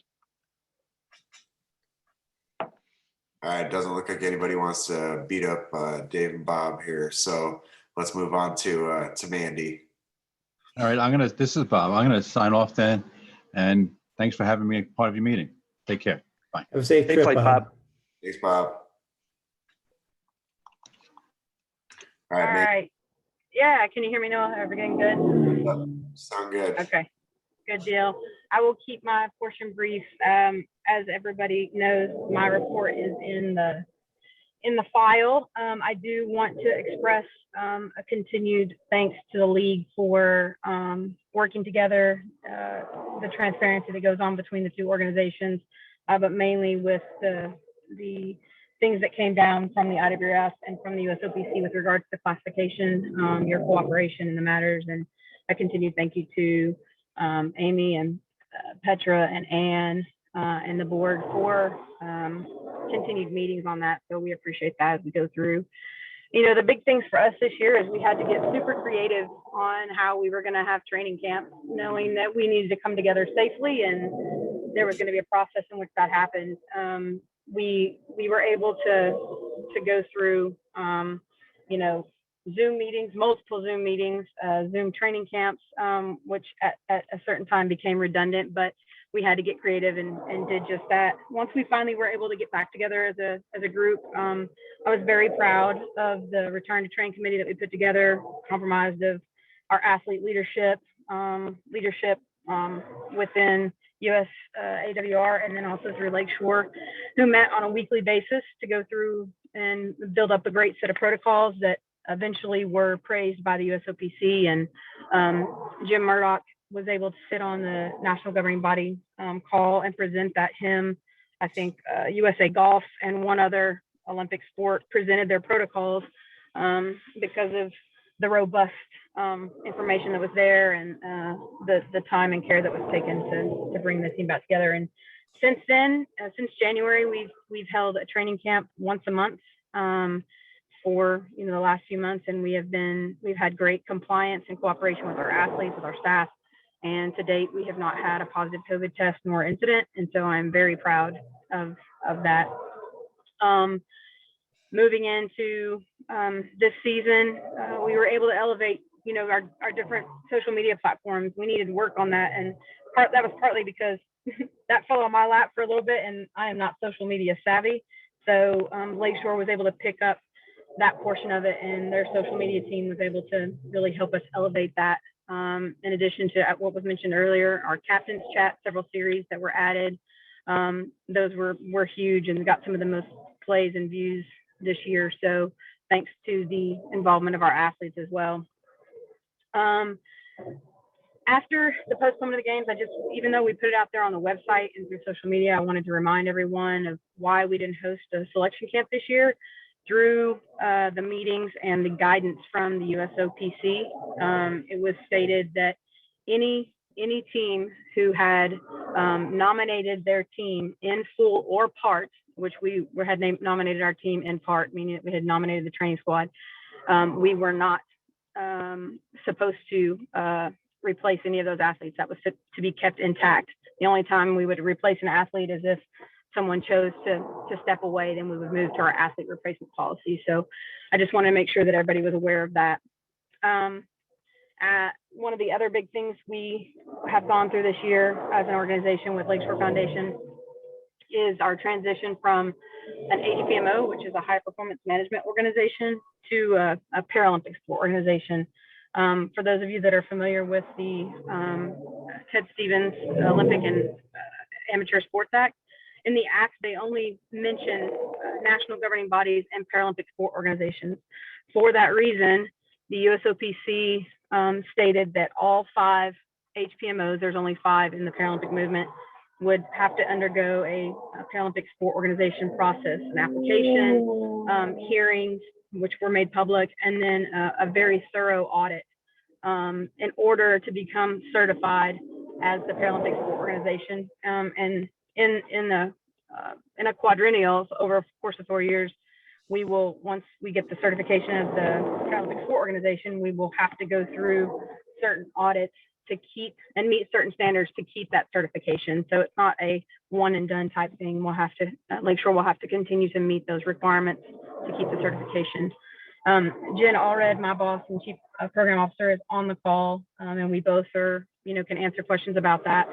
We were the only organization that put in to apply for the Paralympic sport organization for wheelchair rugby. And so we should get the official announcement on that later this month. Let me see, upcoming, post games, we will be hosting 3 development camps. All of those dates, in addition to our selection camp for 2022, have been on our website. That's the best place to find those dates. We did also give that information. We always get that information to USWRA, and I know that they do a great job of putting that out on our page on the USWRA site. So look to that. In addition to the normal pool of athletes that we have that come to tryouts that don't make the national team, those pool of athletes are eligible, and our committee has also suggested putting potentially a social kind of a plug out on social media. If someone feels as though they have what it takes to come to a development camp, there's going to be some requirements that we'd ask you to submit, and the committee will vote on that. As I mentioned, there'll be 3 training camps. The first 2 in September and October will be a work of probably 10 to 12 different athletes, and that 3rd camp will be kind of a combination of those that kind of rose to the top. And then, of course, we have our selection camp in December. For those that don't know, we have a very quick turnaround after Tokyo. We will have a selection camp in December, and then come January, we have our America's Zonal Championship in Colombia that was originally supposed to be in December, that was moved to January, thank God. That will also be our qualification for World Championships. So very, very quick turnaround leading into the next year. And then Worlds is happening in October in Denmark. In between those 2 competitions, I know that both Jen and I are putting forward in the Lakeshore budget to host an international tournament in Birmingham. And then also Canada Cup will be happening late May, early June. They've just released those dates. So we've got some good competition opportunities coming available. Hopefully our next classification opportunity internationally will be, besides the fact that there will be some classification that's happening at Paralympics, we haven't been told what type or how they're going about it, but a full classification panel for those new athletes that need to be seen, we've been told will be in January at America's Championship. So barring any COVID restrictions, that will be the next opportunity. Everyone probably saw the Tokyo draw and is aware of the pools coming up for the Paralympic Games. And also wanted to, for those that didn't know, Mark Zupan will be the commentator for NBC. So that should be a lot of fun and very, exciting. And then for those that haven't heard, there's going to be great coverage on the networks of NBC. I would suggest if you don't have the Peacock network, I would suggest that you get the Peacock network app. That will probably be where a lot is seen. There will be some that's on prime time, but for the dates of August 25th to the 29th, which is our competition, we head out on the 17th from a training camp in Birmingham straight to Tokyo. There's an ungodly amount of restrictions, as you probably are all aware, for us going into Tokyo. And our goal is for our team to go in safe and to perform and get home safe without incident. And so when they say that the Japanese government has strict enforcements and there's zero flexibility, they mean it. So we're looking forward to going, but we know that there's a lot that's being placed on us to get there. So, and let's see, I think that's the big thing. The last thing on here is I just wanted to take a moment to let everyone know how grateful I've been the last 10 years to serve in this role with this group of athletes and several more that aren't on the team but are probably on this call. I will be resigning from my role as of September 30th. And it was a very difficult and bittersweet decision to make, but it was the best decision for me. I do know that Lakeshore will be putting out a nationwide search for that position. So be watching for that to come out, but just wanted to say thank you to all the athletes and staff that I've been able to work with. Thank you to the league for your contribution to this program and for allowing me to serve in this role as long as I have. So, and thank you to Lakeshore as well. Thank you very much, Mandy. You've been incredible, and I think if anybody has any questions, now would be the time. Otherwise, we can move to proposals. I'll just speak for the rest of the board for just a second. It's been absolutely fantastic, Andy. I don't know if Noah's voice got through. It was a little glitchy there for a second, but really, we will miss you, Mandy. Thank you for all you've done. Yes. Thanks. All right, now moving on to proposals. Just to reiterate, we're going to have each person read their proposal or go through it, state their case. If there needs to be any debate, we can allow that. Just wait your turns and be respectful during this process. We'll start the clock at 15 minutes just in case these tend to go a little bit long, and then take them to a vote. Since proposal A has been withdrawn, we'll start with Steve Kenny and proposal B. Okay, Noah, this is Steve. As everyone knows, I'm the chairperson for the competition committee, and this proposal I kind of think is a no-brainer. I'll read it to everybody. Right now, the competition committee consists of myself, a chairperson, the league commissioner, and all of the RACs. And what I am proposing is that each year we communicate to everyone that we have 3 open at-large positions on the committee. The committee will accept volunteers, nominations, recommendations, and the committee will vote and select 3 people and then have them approved by the board. So these will just be for the 1 year. So 3 new committee members each year, selected from refs, players, coaches, anyone. And obviously, when I started as chairperson of the committee, team rankings were basically for bragging rights, but now they carry such more weight, being that their impact with postseason and who advances into postseason. This will increase the committee size to 12 people from 9 people, which will just simply increase the sample size for voting. But more importantly, I think it will increase transparency.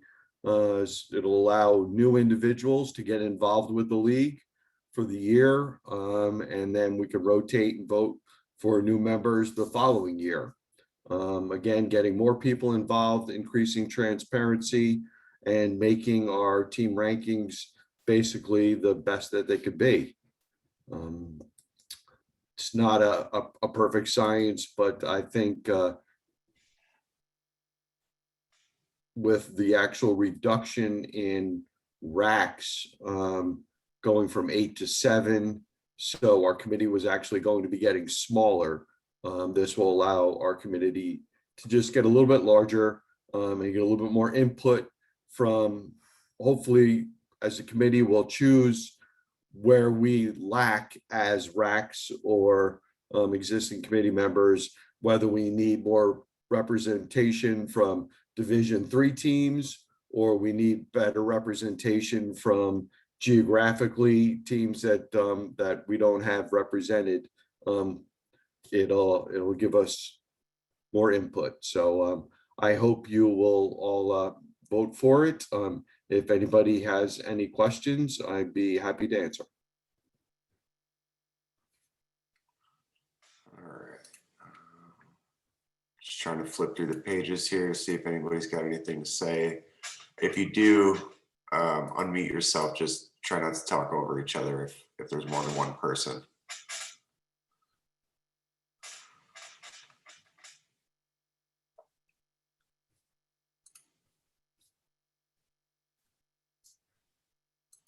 Well, if there isn't anything to debate or discuss or questions here, I guess I can make a motion to take this to a vote. I second that.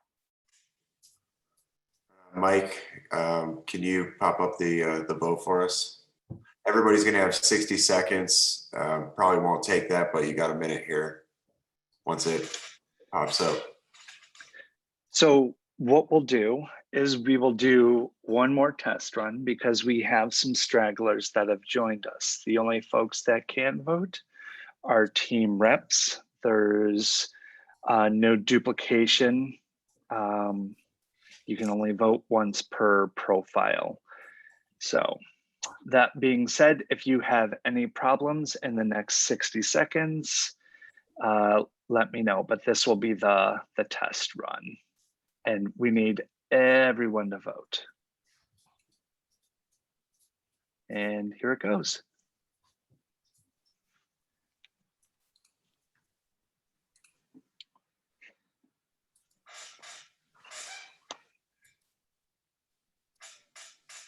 Mike, did we have any ballots mailed in? No, there are no absentee ballots. Great. Exactly.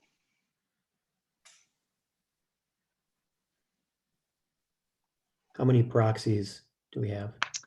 People 2 or representing 3. other teams? 2 or 3, okay. Right, just curious.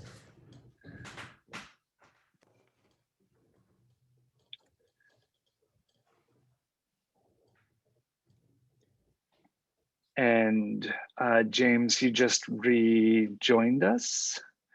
So please ask me any questions, but answer the trial question.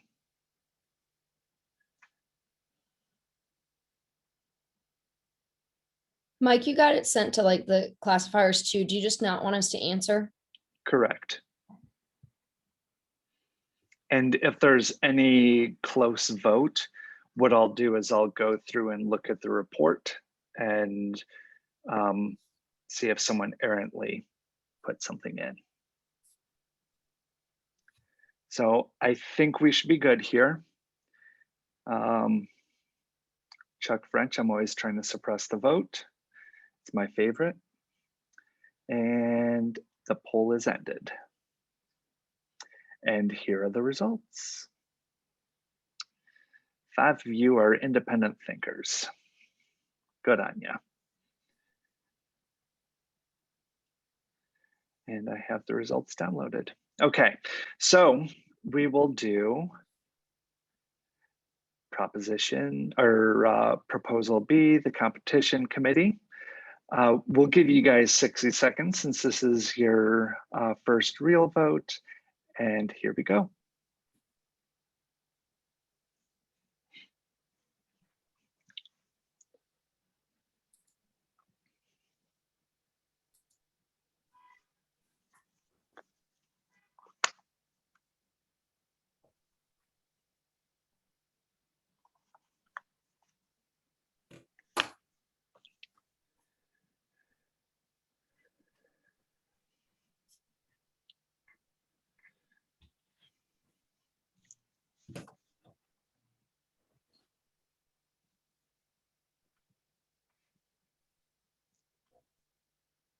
You guys have about 20 seconds left.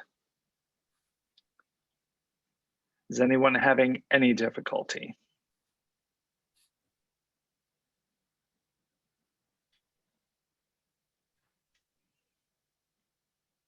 Yes, I'm looking at you, Nick Long.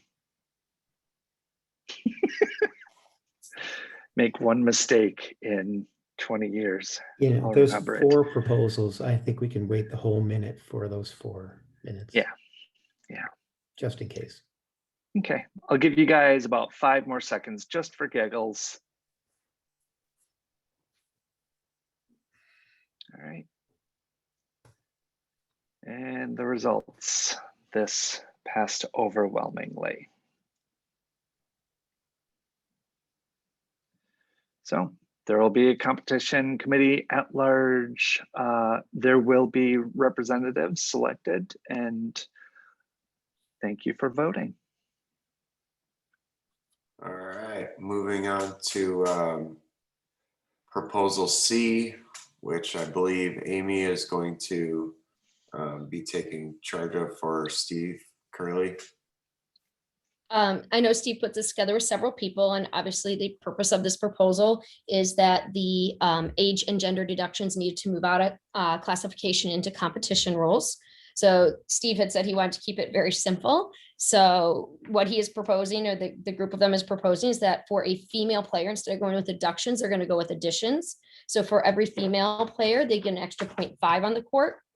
For any player under 16 and any player over 45, you get a 0.5 addition on the court. For 55 to 64, you get a full extra point on the court. And for anybody 65 and older, there's a full 1.5 on the court. As far as keeping track of that, he is suggesting that the public team rosters will include gender and date of birth, and those are accessible to everybody at any time, so you can figure out what the number of points are. And that the rule with, if an opposing coach thinks there's too many points on the floor, it'll stay the same. They will let the officials know during a dead ball timeout and ask for a count. If the team is found in violation, there's a technical foul given. The thing that he added into his proposal, that if there's a second violation of it, that the team is subject to forfeiting the game. And that's the proposal. All right, does anybody have anything that they want to talk about with that? Before we take this to a vote, now is the chance.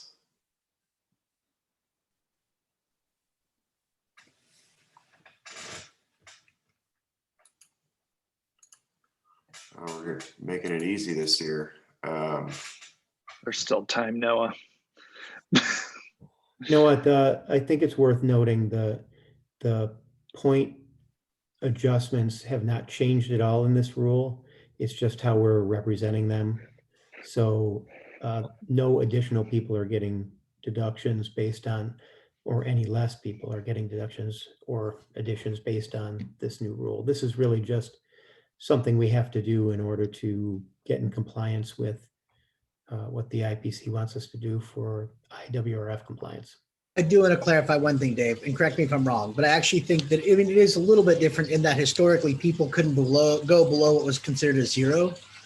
And in this, in theory, they can gain more benefit numerically than they could have under the previous model, right? Like you could have True. a 55-year-old woman who was previously a 0.5 that couldn't go below a 0. And now she can in fact help her team more. That is true.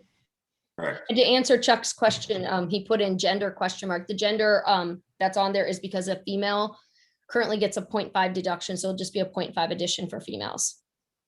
And as a point of order, we are going to use unless the membership changes this, but we're going to just use the IPC definition of female.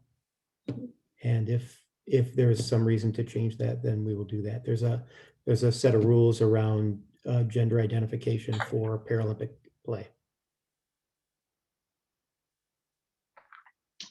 Thank you all for clarifying these things. Does anybody else have any questions or things that they want to say first?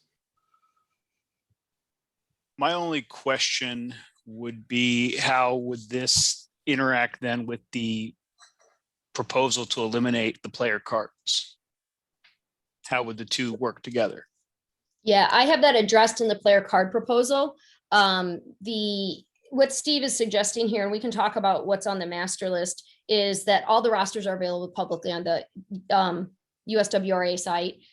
The master list is going to be there, and that's going to be the reference point. And we're working a little bit with the referees on what they want to do, and we'll talk about that more with cards. So it is, you go to the list. If someone is a female, you get an extra 0.5. You count the points up on the score sheet. And as it is now, and as it will stay, even going cardless, it is the coach's responsibility 10 minutes before the game to sign off on the score sheet to assure that the classification that's on there, the number and the player name is correct. And if not, there's penalties that go with that if that is falsified. So I think if you have a female, you can go back to the website, is what Steve was saying. The rosters are public. You can look at it, and their age deductions will be there. And it's just additions of how many points can be on the court. Does that help? Yes, it does. And I guess the only other question is new players. I guess they would have to be, even if they don't have a classification card, they would have to then be registered on the team, and therefore their age, gender, and class would be on that roster. Yeah, and we can talk about that when we get to the cardless system, because I wrote out how it is now and how it's going to be in the future. And a lot of it falls on the classifiers with the new players. Because right now the new players are not on there. They're put on the rosters as an N. Great. Thank you. Looks like Sarah has a question. Will this, for people who currently have, let's say I was a 1.5 and now, I'm a female and I was over a certain age and my card reflects the deductions based on the previous system, are people going to have those switched? So then you go back to what your classification number would be without the deductions previously? Correct. Okay. So, and that's what we'll talk about within the card proposal about going cardless, and we'll address what we're going to do with that. But if your card now, you're not going to have on your cards now, you have two classes. You have your sport class and your competition class. That's what needs to be eliminated for us to be compliant. So your classification, whether it's on the card or on the master list, will just be what your classification list. So if you're 1.5, it's a 1.5. There'll be no other number there.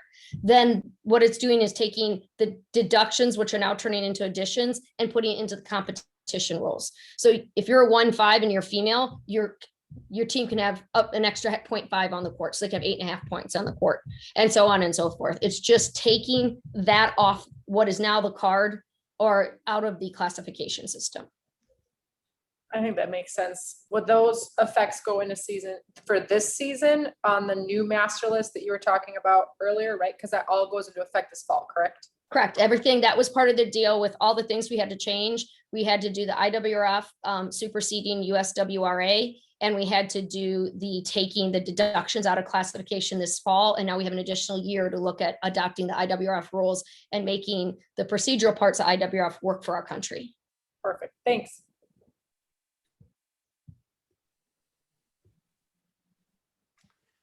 Anybody else before we move to vote?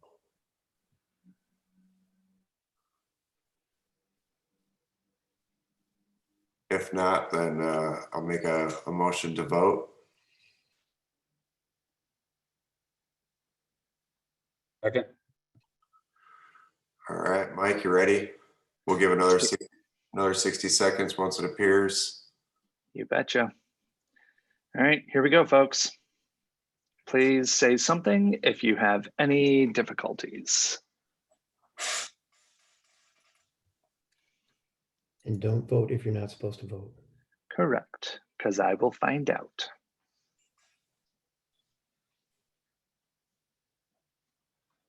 You get a total number of votes? Yes.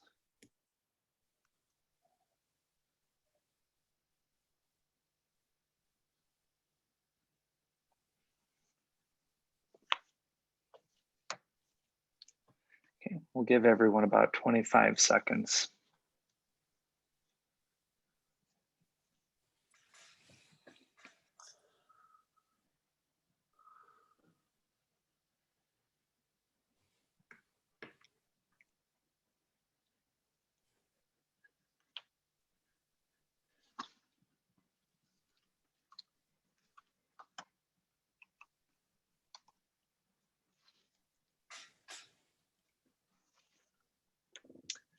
All right, we'll wrap it up here.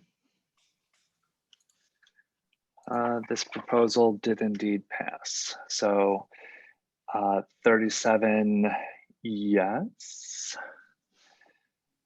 1 no, 3 abstained. Right. Cool. Moving on to proposal D, Chris Hall from WAR. I believe Steve Service is going to be presenting that. Unless he just doesn't want to. Yeah, he didn't talk to me about presenting it at all. Of course not. Of course not. He went to Vegas for that SummerSlam tournament and never got a hold of me about it. So I don't have much to say about it really. Okay. Do you like the proposal? No. Okay. Now, he talked to us about it at practice. After he submitted it, he talked to a few of us at practice about it, and none of us liked it. So he talked about withdrawing it. Mm-hmm. And I withdraw it.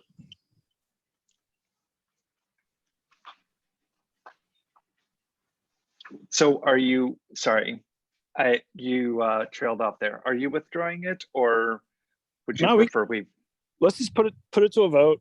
I mean, it's Okay. kind of self-explanatory what he proposed. Yep.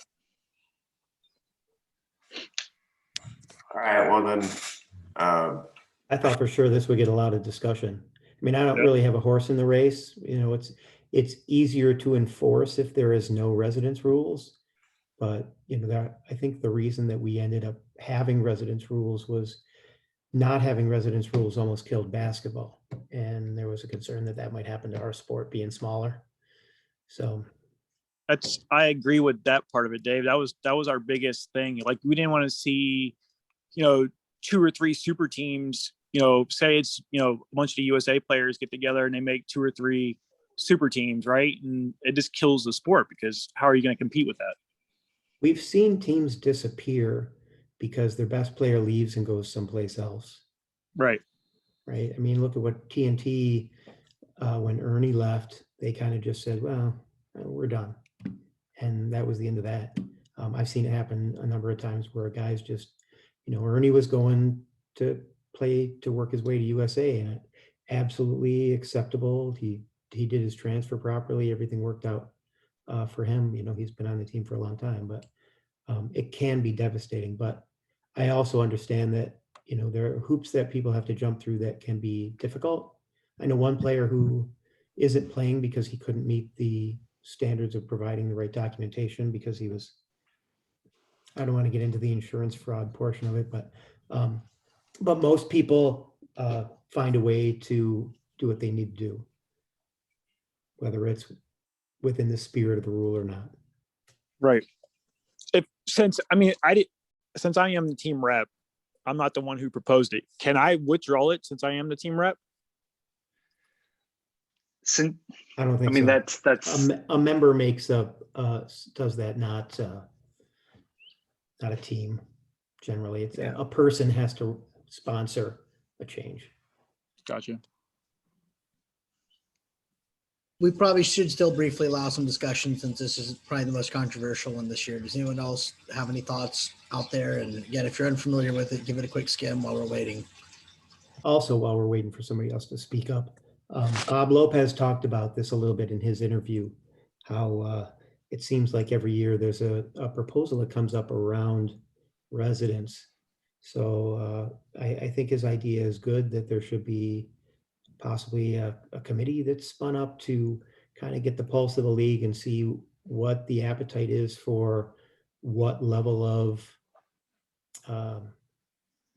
residence rules we should have, and kind of have something queued up for next year if this doesn't pass.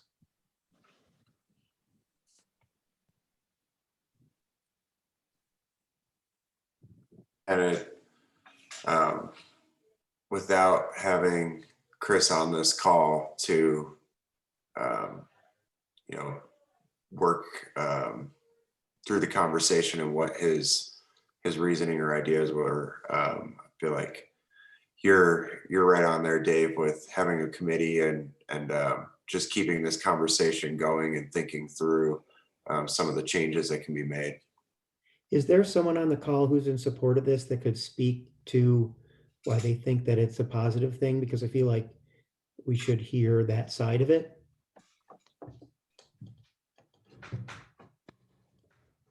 Are we So all? Go ahead.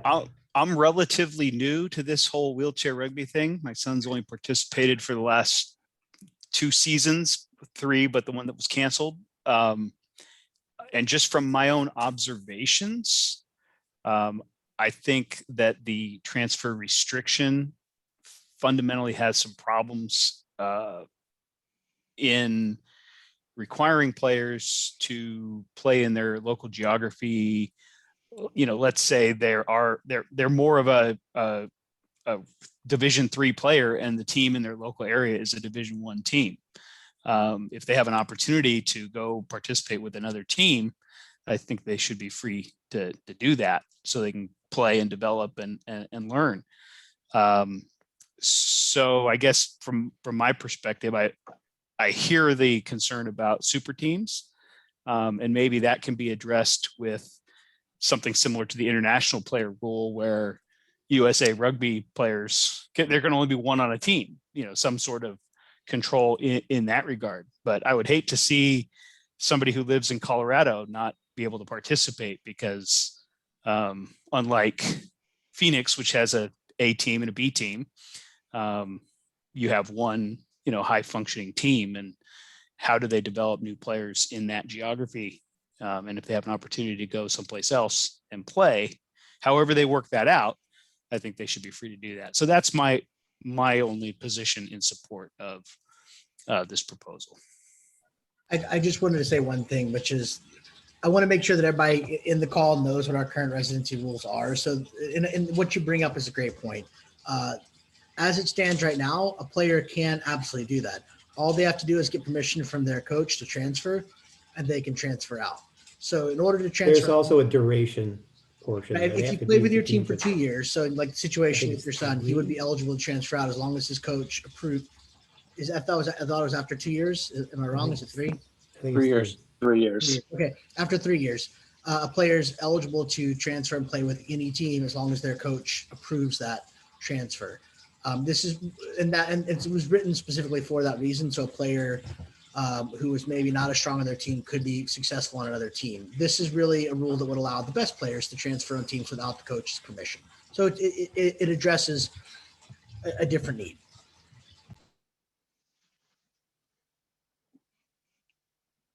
Any other arguments? Thanks for Support? that clarification. The good news is my son's getting all the playing time he can handle. So it's not self-serving. So Looks like there's a question in the chat as well. There's a question from Kip, and then Justin has his hand raised as well. So Kip, I think you were first. Yeah, that would be very, very difficult, especially since the Southwest tends to be a magnet to Paralympians. And so if I may, that would, to be clear, because Chris isn't here, we can't have any amendments to this. It has to pass as is or not at all. Correct. But these are all good points if we are going to. Absolutely. And this is a great opportunity for people to get involved. If it comes to needing this, if this doesn't pass, then, you know, if you have thoughts on this, please get involved on the committee that will be looking into this to try and make this transfer rule more palatable and easier to implement and for everyone to live with. And since the rest of this discussion is probably going to be around all of these different topics or amendments or things that can be moving forward, you know, we can talk about moving forward. And since Chris isn't here to talk about it, Dave or somebody, do you think I think it's time to I agree. make a motion to vote? we still had comments from Justin and Jason. Let's see it. Yeah, Would you have your hands up? I'll just be brief. You know, I think looking at this long term through a committee is probably the best approach to go. I mean, passing a rule like this would absolutely completely create a Wild West scenario with our league. And, you know, especially after a season like we've had, or not having a season like we've had, the last thing we need is so much turmoil and see teams fold and things like that. So, you know, the residency rules aren't all that complicated. And that was kind of in his proposal, the reason for this. You know, so I mean, I think let's vote this down and move forward. Yep, I'll make just quick comments as a old guy. I think if you want a transfer rule, write a transfer rule that helps teams and helps the league. And this one doesn't, because it'd be free agency and it'll cannibalize the whole league and you'll have a third of the teams. So easy.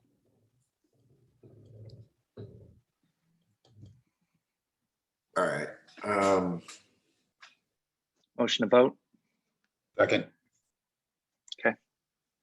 Let's do it, folks. Give you guys 60 seconds.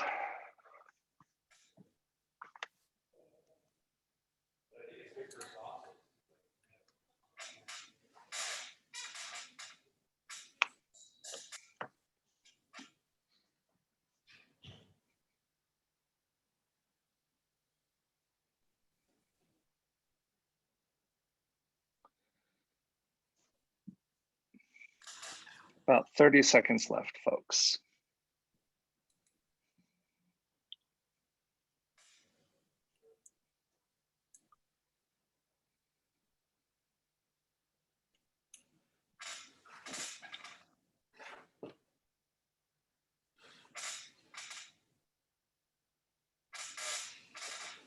Ten seconds.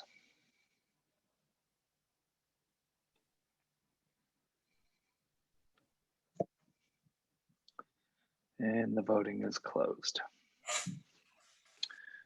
Resounding defeat. 34 no and 7 abstained. This proposal failed.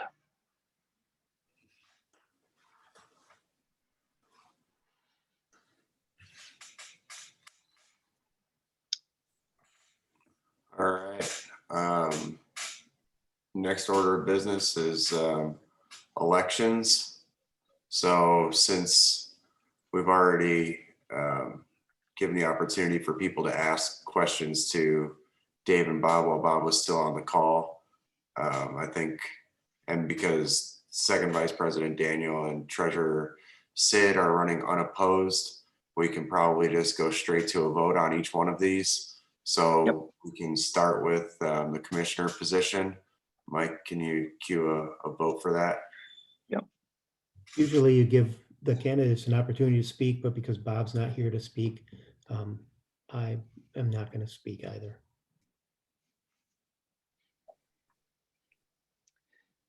All right, so here we go. Commissioner is open. We'll give you guys 60 seconds.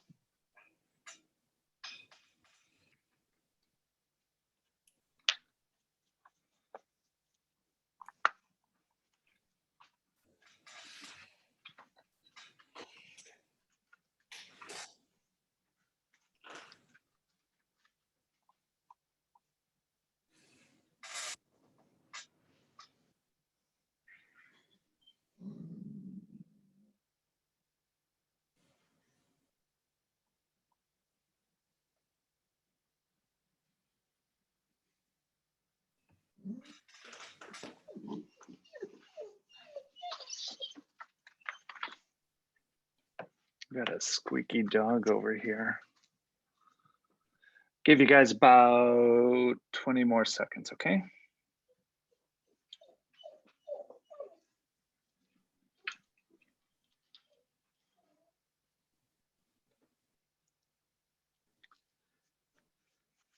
And before I share results, I will double check to make sure that no one extraneous voted and that there were no duplicates. All right, closing in 5 seconds.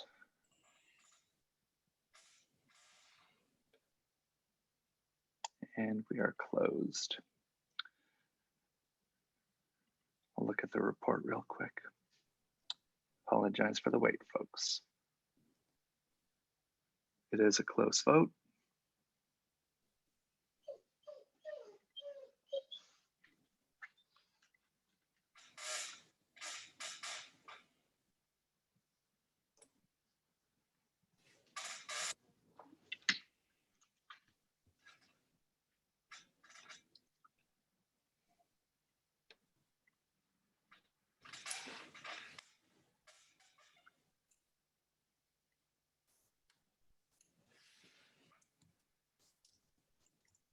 And I apologize.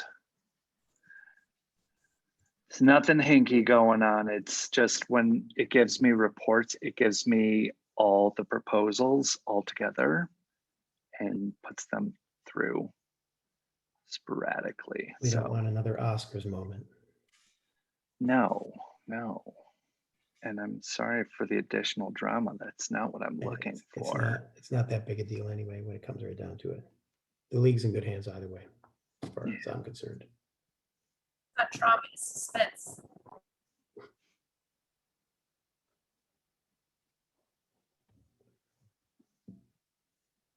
And it can always be fixed. Bob's in Poland. You won't even know.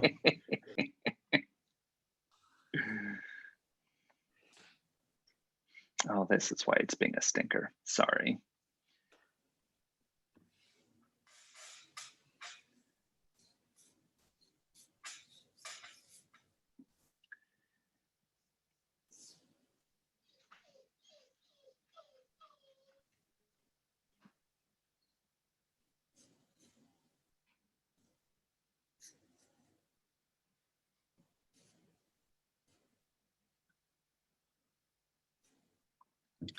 So Noah, both you and Caleb voted. So one of those votes has to go. Oh, yeah, mine wouldn't count there. No.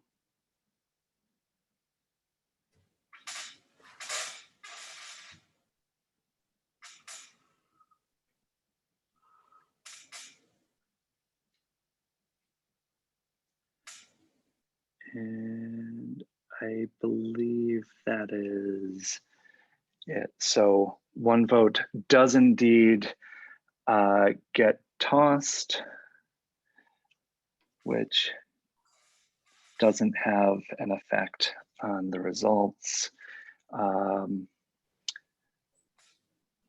Lopez is the new commissioner.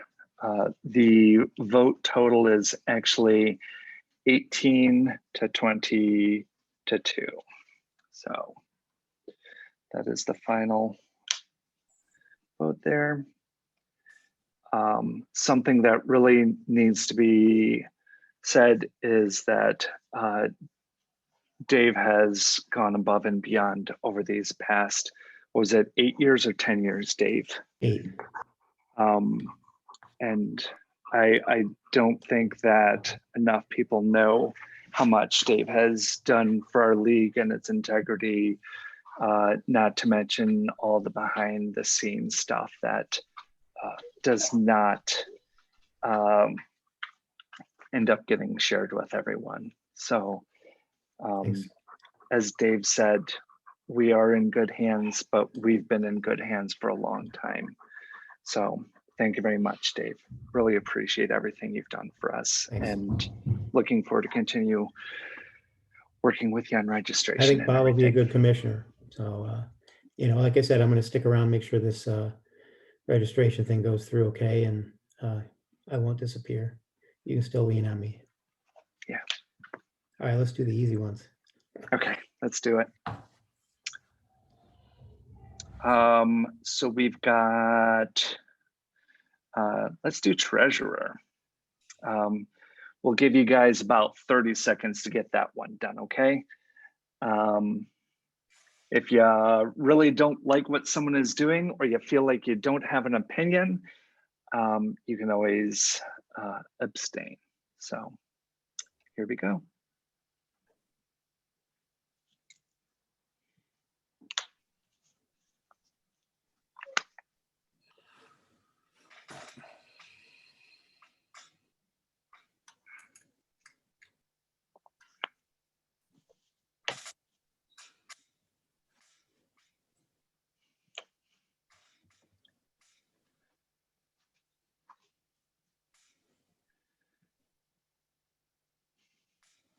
All right. Been about 30 seconds. And there we go.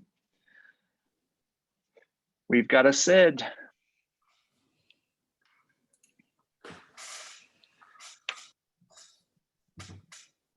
And then the final vote here, second vice president, Daniel Curtis. Here we go, about 30 seconds.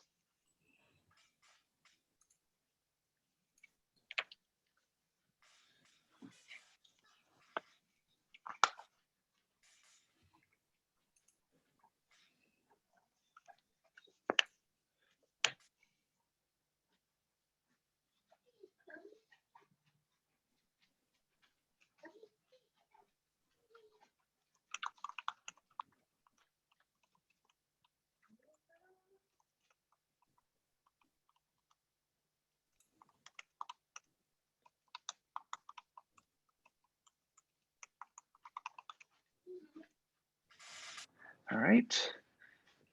And without too much of a surprise, Daniel Curtis will continue being our second vice president. I really want to reiterate how thankful we are for everyone who is up for election and taking the time to do the videos so that folks knew a little bit more about who they were voting for. Something that, and this is something Dave and I, and probably every member on the board has said at one point or another, we are all replaceable, and that we shouldn't necessarily lean on the same folks all the time. There are a lot of good folks out there that love rugby as much, if not more than us. And, you know, throw your hat in the ring. There's nothing better for the league than to have choices. Because something that one of us may think is a great idea, maybe you have a better way of doing it. Or maybe you just have a renewed sense of urgency or energy that the board would benefit from and the league benefits from it.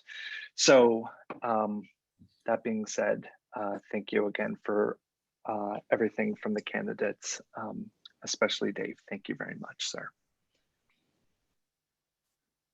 Dave, you have been incredible, and coming in to my position, I feel like you really helped me a lot with getting my bearings and helping me through it all. So I just want to say thank you.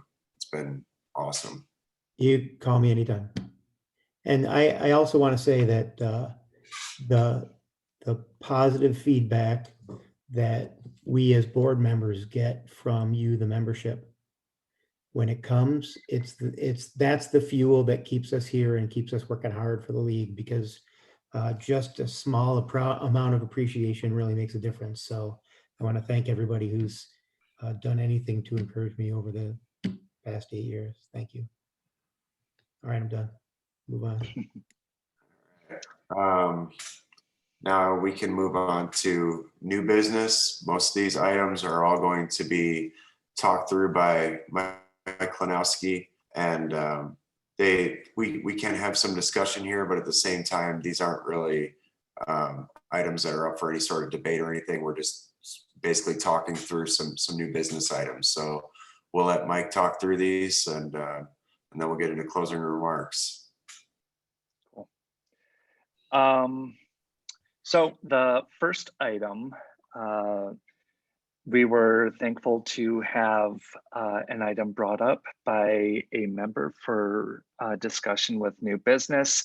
There was a release earlier this week about rugby fives and the IWRF variants. And so the official stance of the board is that, yes, we saw this. Yes, we're taking note of it. We're tracking it. We may discuss it during the IWRF AGM, which is coming up in about a month here. But it doesn't necessarily have direct implications on current competition or qualifications for our sport. So not to say that this is a non-issue, it is something that we want to keep an eye on. But at this point, there is no direct consequence, unless Mandy has something to say otherwise. What you got, Mandy? No, I just want to reiterate to everyone that the IWRF is the sole organization who puts forward what sport goes to the Paralympic Games every year when they have to bid for it to be on the program. They have no intention of putting anything forward ever except for the current way that we play it. So I know that there was a lot of talk surrounding like this is going to replace our sport and things like that. The whole reason that the IDRF is partnering and kind of not overseeing, but and getting together with some of these groups, whether it be Wheelchair Rugby League or FIVE or whatever, is to make sure that they're in constant communication so they don't go run off by themselves and create some other international federation, which then could go to the IPC and bid for that. So I just want to make sure that that's clear. I get the concern, but I just wanted to make sure and put it out there that that is not their intention at all. And so if there were any questions surrounding that, I made sure we had a call this past week, and I just wanted to make sure to reiterate that. But it will be discussed at the AGM next month. Thank you, Mandy.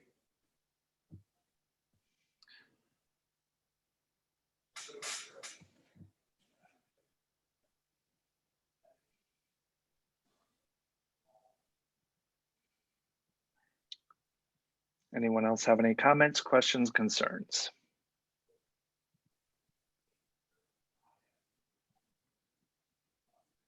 And I'm just going to go ahead and go on Facebook and see if anyone has any comments from the peanut gallery. And then we will move along. Yeah. All right, so next item here. And if I have to mute myself in a second, it's because my street likes to have ambulances. Back in a second.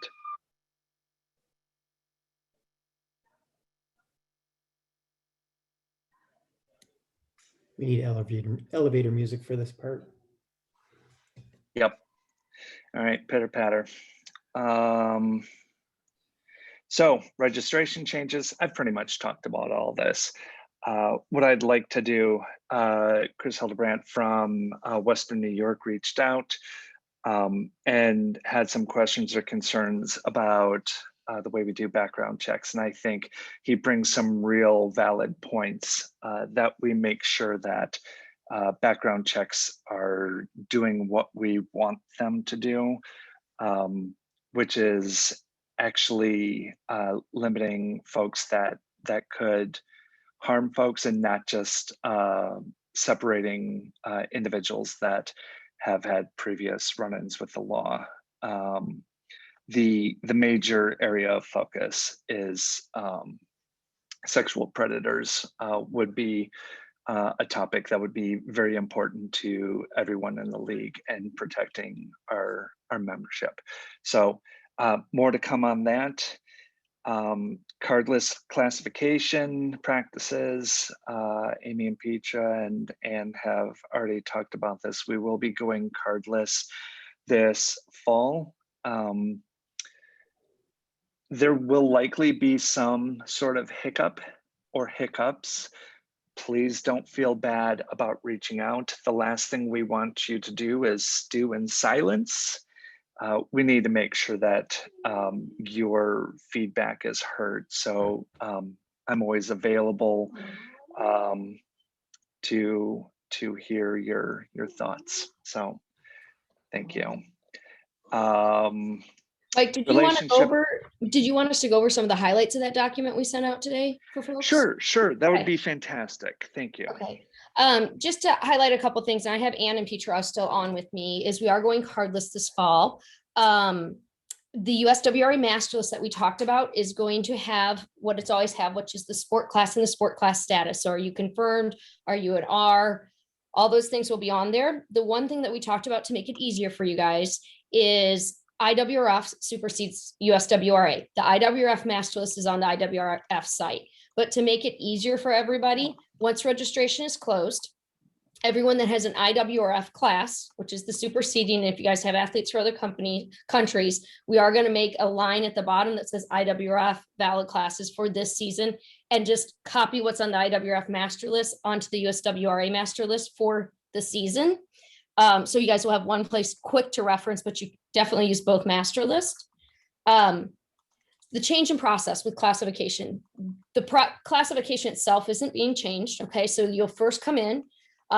If you have an N, you register as an N. Okay, just like when we put out calls for who's going to be at your tournament, we do background into our database to see who needs to be seen, which we know is going to be very large in the next couple of years with the playing catch up.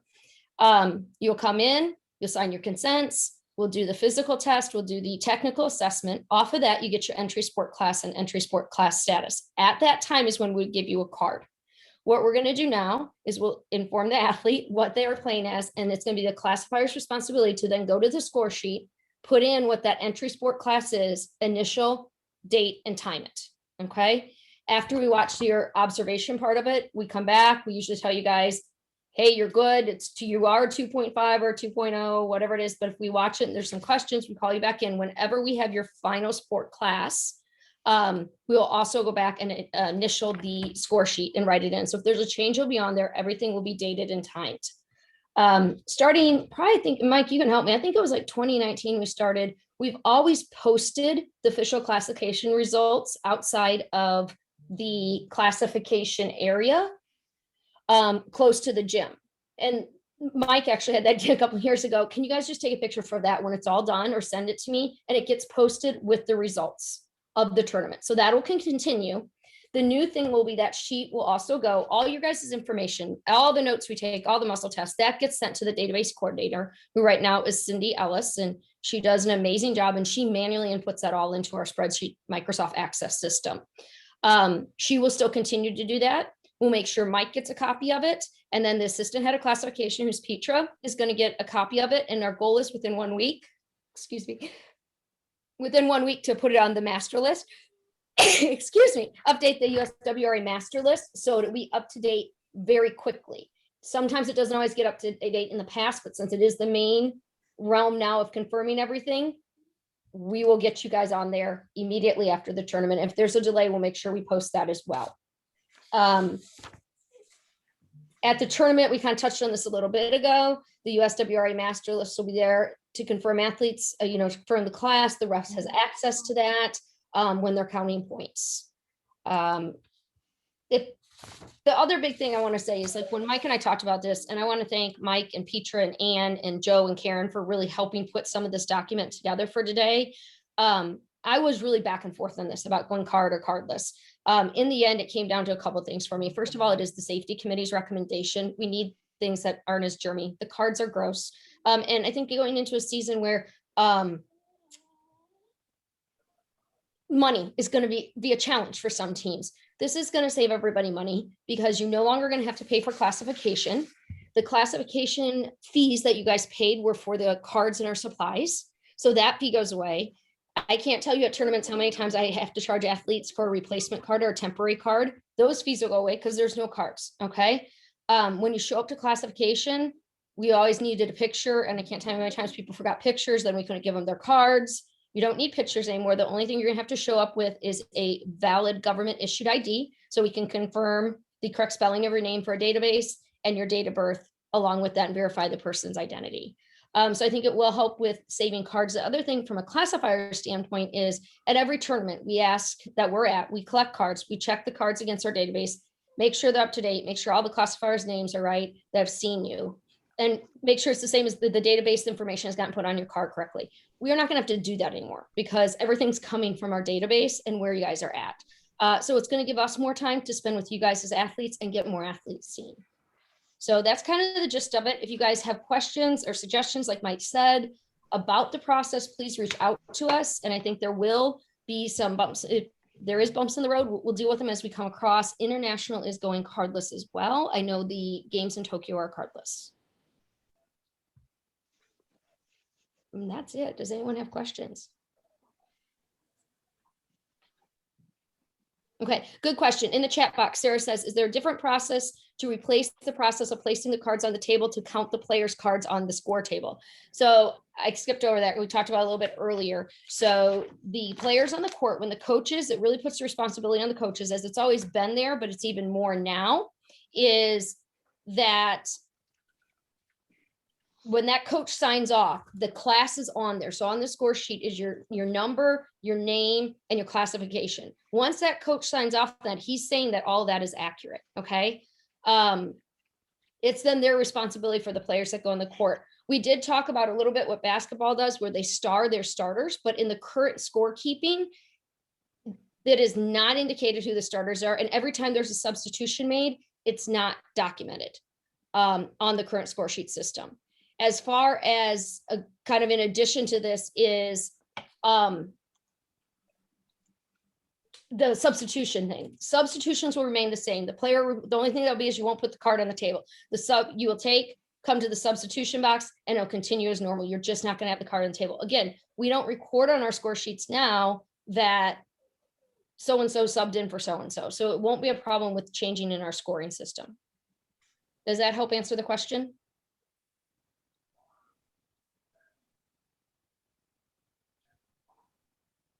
There we go. Okay, yes. And it looks like Debbie Meyer said, can you send me, my email? Yes, we will send out the email, our classification email.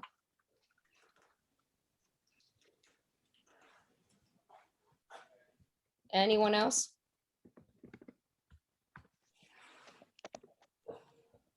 And Amy, if I can jump in here for 2 seconds, it's Karen, y'all.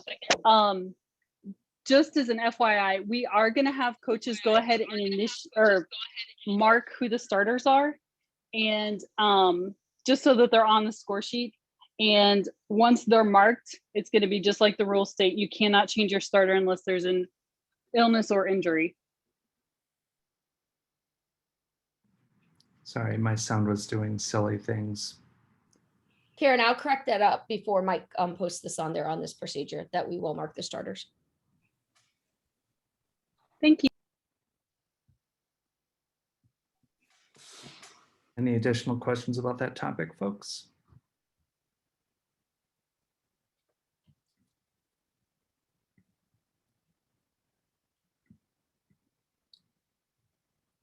Okay, sounds like we're ready to move on here. Relationship between the USWRA and the USWRA. So the official relationship between the league and the referees. We are technically separate entities.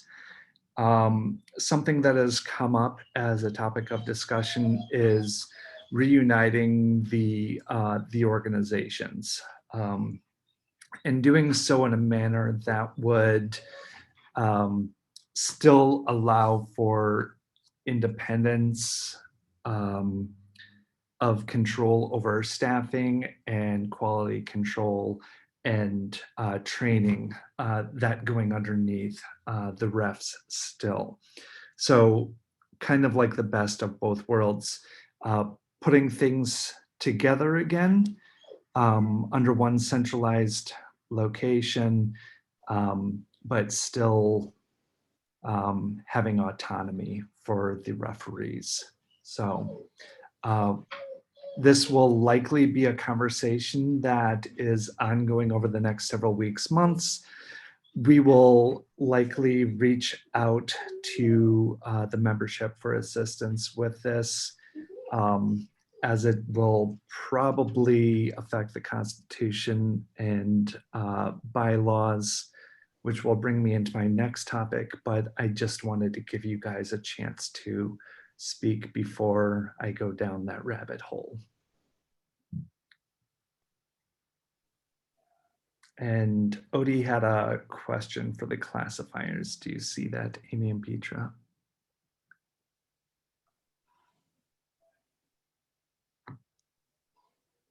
Oh, my sound is. All right, I got you. is doing So are you talking about somebody that has an R right now on their IWRF class? Yes, okay. Yep. And R's, it just means that you're under review. So it's just like our R's in this country that means the next tournament you're at, you get pulled. With the new classification rules, and Anne just jumped off.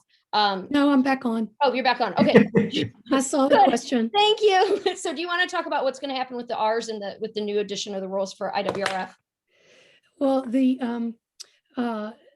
the sports class status, that's what R is, or confirmed or new. That's not the same as the sport class. So if an athlete is a IWRF athlete with a sport class of, I'll say 2.0 R, they will play as a 2.0 in the US.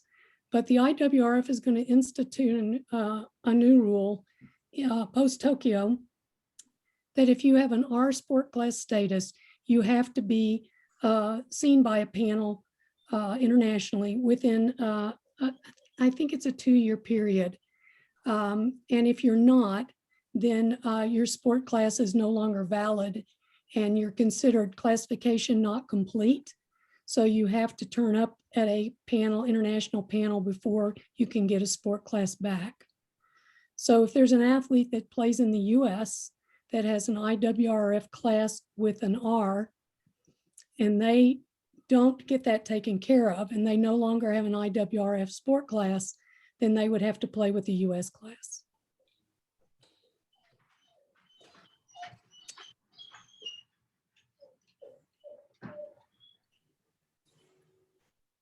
I know, and I'll add on to that because I know this was a question I talked to Anne about yesterday that someone had brought forth with the limb length deficiencies. That's new in the system internationally, and that's some of the folks that are going to qualify to be seen again. If they're a 3.0 right now or a 3.5 right now, when those new rules come into effect, they're going to have an R put behind them, but they're still a sport class of 3.0. Okay. I see a question from Josh. There are people who get an R and then never get seen again. Exactly. I agree with that. And what about within those 2 years? So within that 2-year period, their sport class remains valid, because if someone's an R, we don't know that they never will get seen again. And that's a possibility. So that sport class remains valid for that 2-year period. And then once IWRF designates them as classification not complete, they will no longer have a valid IWRF sport class, and they would have to play with the US class.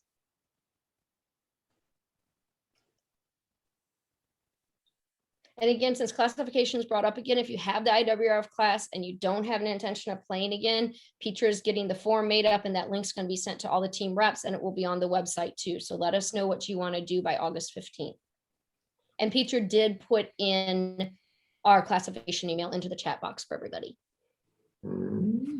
Did that answer your question, Josh? Yeah, I did. Okay.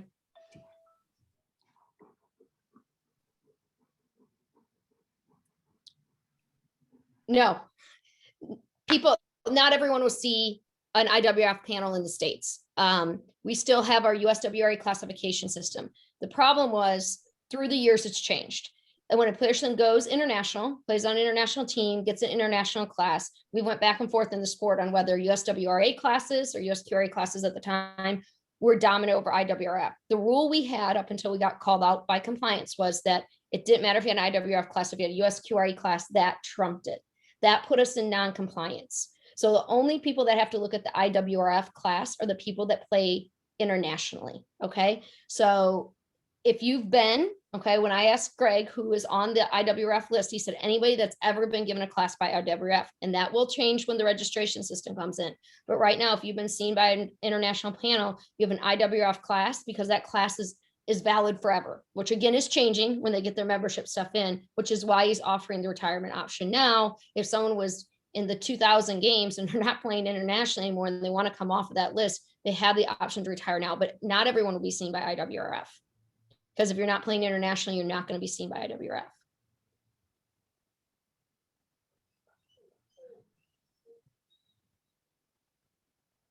Steve, I see your question is, what about classification protests?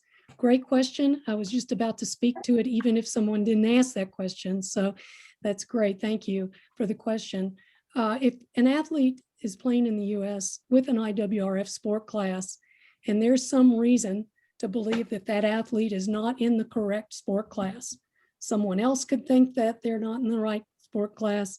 That person might not think they are, but if there's any kind of question about that, that goes to the head of classification of the US, which is Amy right now. And you would have to make a case for why you think there's a problem with that.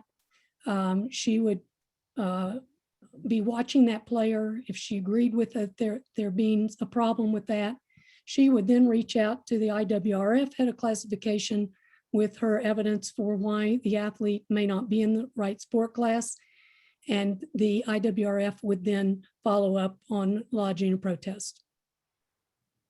So it's an additional step that the US head of classification has to go to the IWRF head of classification.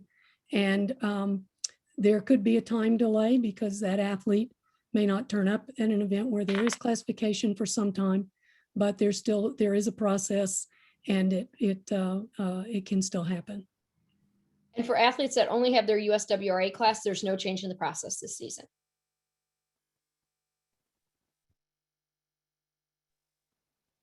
If there, I know Ann has to run and get to something else too. So if there is any other questions about the IWRF type stuff, now's a good time to ask Ann. If you do email us, Ann has been super kind with us and is always there for answering questions for us. And we run things by her all the time. So if you don't have the question now, but email it to us, Ann is very involved with us.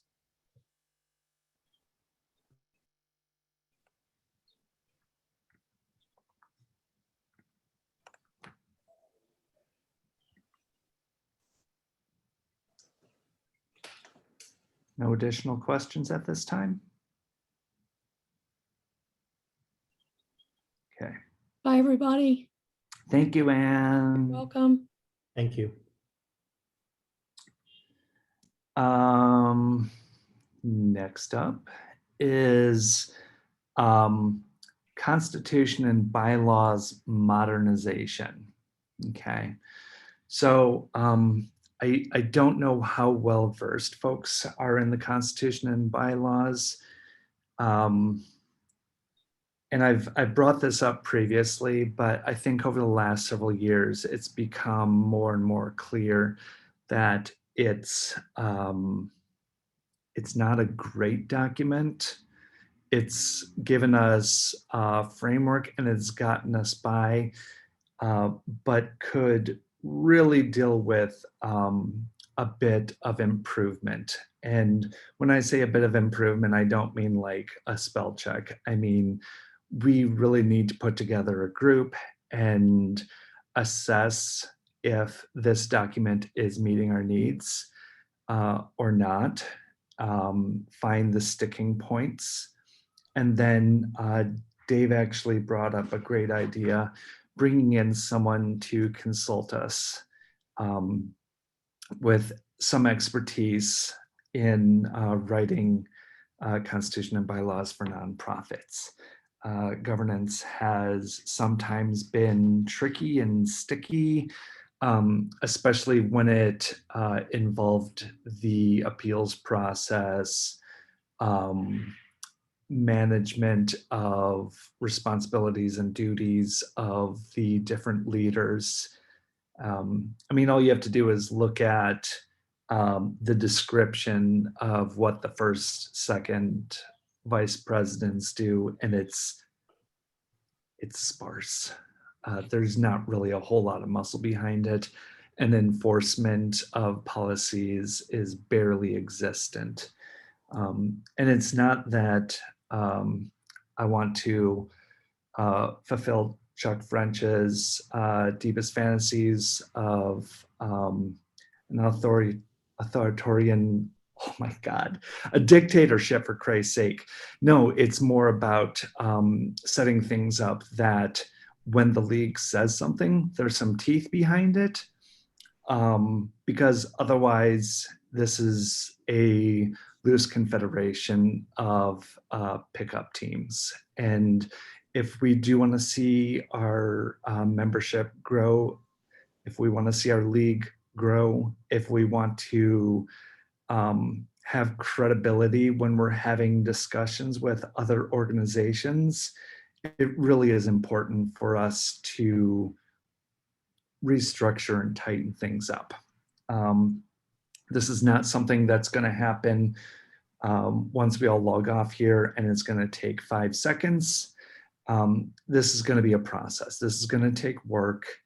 And honestly, if any of you think that picking things apart and discussing things until you're nauseated, if that's your jam, then please send me an email and we'll get this going.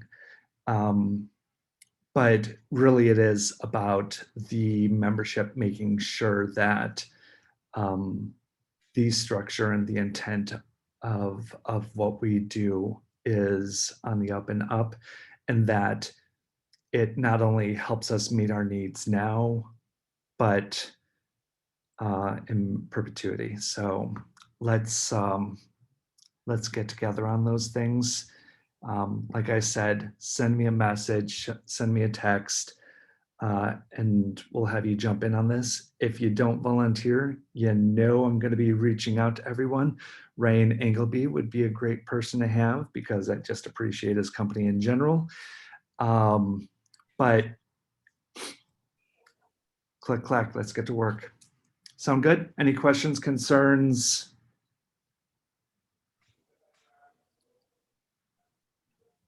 And I think I just lost sound again, for Christ's sake. I don't think you lost sound. Oh, just no one has anything to say We're just about this. quiet. You You're the bastards. authority, Mike. Oh, God. It's the shaved head, Dave. That's what it does. Yeah. Mega mind. All right. That being said, let's talk about score sheets. I did bring this up to put this on everyone's radar. We've been talking with some folks that are able to create an app that would be used for scorekeeping, so that we could get away from paper and that everything is directly uploaded to the USWRA, posted on the website right away. People are getting scores. People are seeing score sheets, not a month away, but like the day of. And I think that, especially when it comes to rankings and everything, rankings are still dependent on who is present at each tournament, who is competing, and what is their contribution. So if Noah is for some reason not at a tournament and his team falls to shambles, we can say, hey, that's not a normal representation of how they compete. When Noah's there, he's the ball handler, the leader, and does everything all by himself, and the team falls apart without him. So just things like that. But it would make things easier for hopefully teams that don't want to deal with keeping all the paperwork and everything. And I don't think that what we're going to do is we're going to roll this out in September. It's going to involve some trials, some failures. I think a really good way of testing the waters with this, if this is viable, is to do some small 2 to 4 team tournaments that may not be big deal events, so that we can work out things. Because I know the thing that would kill this idea is if we sent it to Metal and Muscle and it causes a catastrophic failure of record keeping. And we want nothing to do with that. We need to probably do baby steps with this. Thoughts?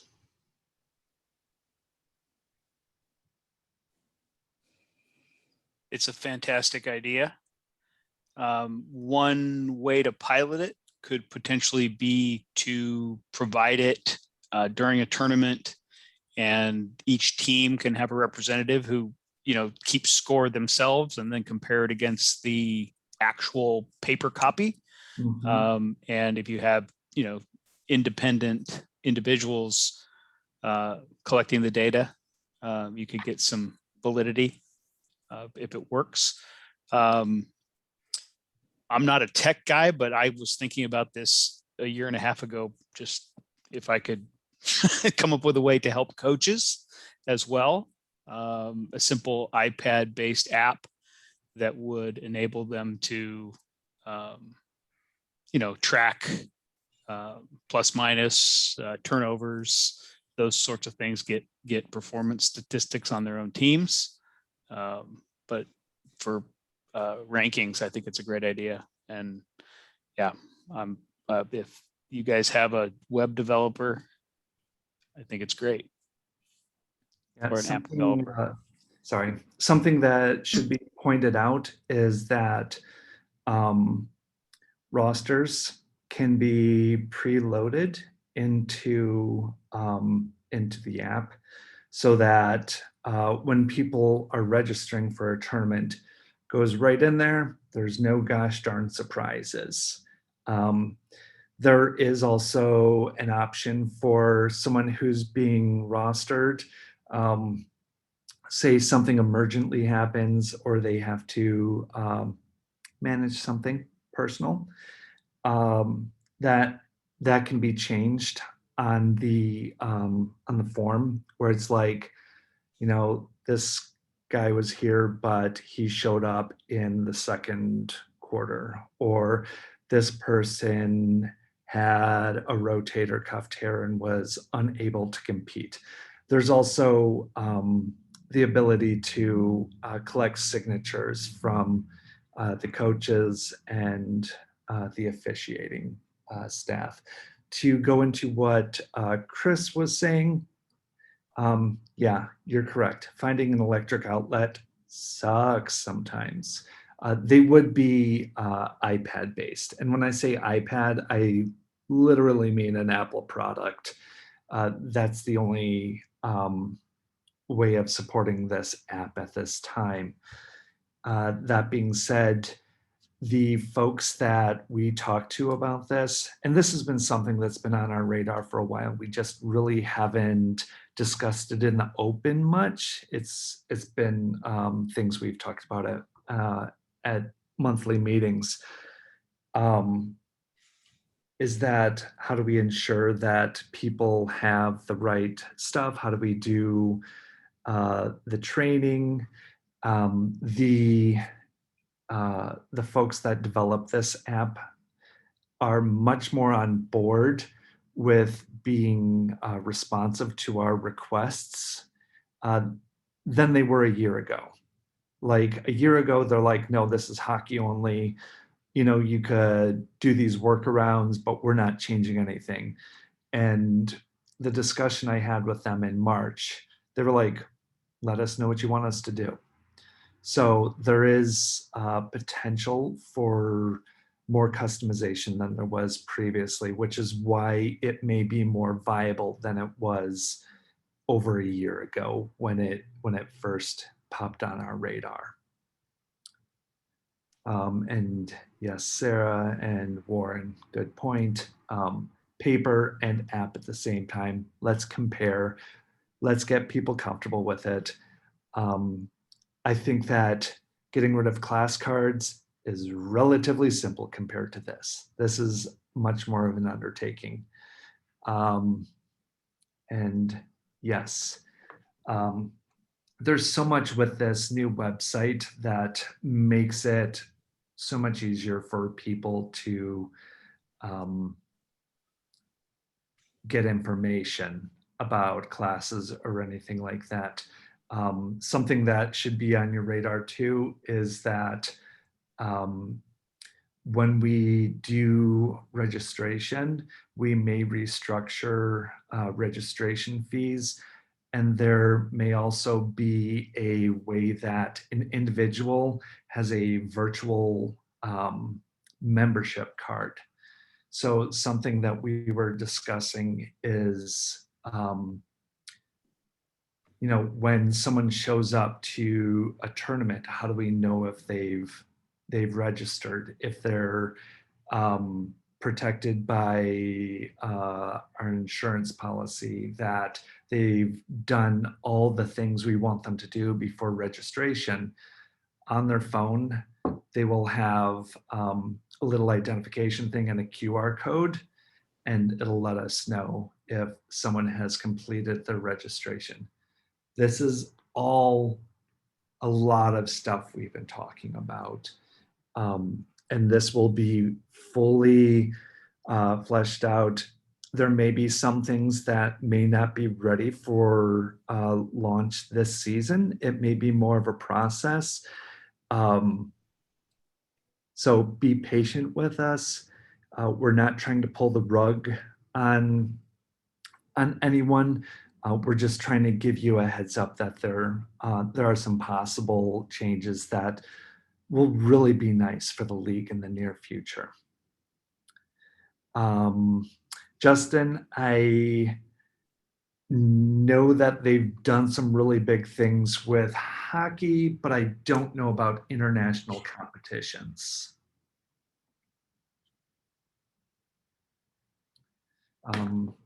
I think that the overall theme of everything we've been talking about today is 1, membership input. 2, really putting ourselves in a place where we are leading the world when it comes to wheelchair rugby. You know, how we're doing scorekeeping, how we're keeping track of scores, classification, all this stuff, all this new tech stuff we're talking about. We have the resources to really step up and make sure that we're leading the way. We've allowed ourselves to be in a silo for a pretty long time, and we just assume that we're leading the way, but it's time for us to be a little more clear with what we really can bring to the game. You know, Mike, the IWRF commissioned an application to do live scoring at international events. Back when John Bishop was the president. I don't know if that's still out there. I don't think they're using it because they're having some difficulties with the liveness of it. But it might be something worth looking at if it still exists. And you know, they used it for scoring, and you could also use it as a scoreboard, I believe. So yeah, I would really like that, and I think a lot of folks would love that too. You know, and just to throw out this offer that NBC, Comcast, Xfinity just asked if there's anything that they can help with on the tech side of things. I haven't had a follow-up with them yet, but you know, it's something worth pursuing if we can give them enough direction, possibly. Yeah. And those are the folks that run our website. So, right. And you know, it's because they are making an offer to help out. I think if we can maybe gather as much information as possible to steer them in the right direction, we'll be able to find out if it's even a possibility or not.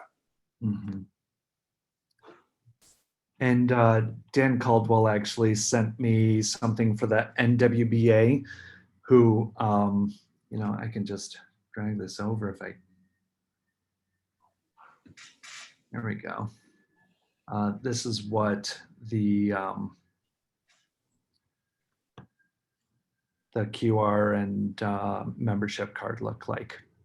Just pull it up on the phone. So it's down in the chat. You know, if we have all this new technology that we're using to score, would we have dedicated scorekeepers in our games, just like we have classifiers and refs? That way we're not relying on volunteers to do this. That's actually a really great idea. It's a big added expense potentially. We pay a lot for classifiers and volunteers. That's your biggest barrier. Well, I understand there would be a cost, but also you want to make sure this is done right. True. The initial idea would be that we would be able to create it in a way that is user-friendly enough that a volunteer with a bit of training would be able to do it well.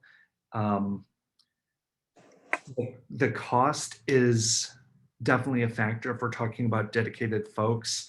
We're talking about flying people, giving them hotels and everything. It mushrooms pretty quickly, but I still think it's a really good idea. Right. And it will absolutely be a huge cost, but I mean, we're talking about the whole point of our competition is scores. And why would we leave that to volunteers? That's the most important thing of our game. Yeah. And you know, you're preaching to the choir here. Absolutely. We just have to make sure it's sustainable. I know specifically with like D1 tournaments, it may be an easier sell there. And with the D2, D3 crew, which I'm a part of, it would be a bit more challenging. And I think the cost obstacle here, if you just want an idea of what it is, we all know that the referee expenses tend to be the most expensive part of hosting a tournament. And you're talking about 2 officials per game. If you add scorekeeping people, now that's 2 or 3 additional people probably in the same rate range.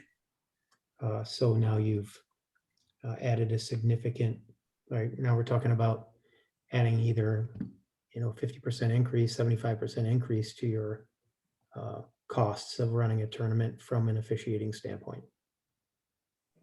Just for a realistic picture. Yeah, Gotcha. I just want to, say again, I'm in full agreement. I think everyone here is on the same page with that. We've all been frustrated by new people at the table and having to watch the score and arguing this happened and that happened. I mean, it's a challenge. It's something that we've dealt with for a long time, and it would be great to have people who were trained and knew what they were doing and get more reliable results there. Yeah. So it's not being dismissed. It is being added to my list. So may pull you in if we have further conversations about it in the near future, if you're down for that. I am. All right. Love it.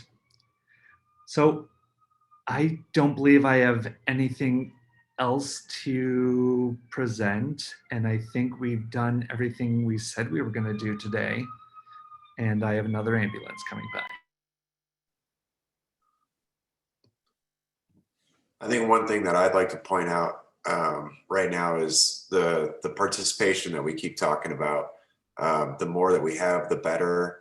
And when we do go to make this leap to hiring an executive director, they're going to need as much help from the league as possible. And that means from everybody, whether it's from fundraising or assisting in governance and setting the league up for success. I probably can't say it enough that the more help that we have, the better.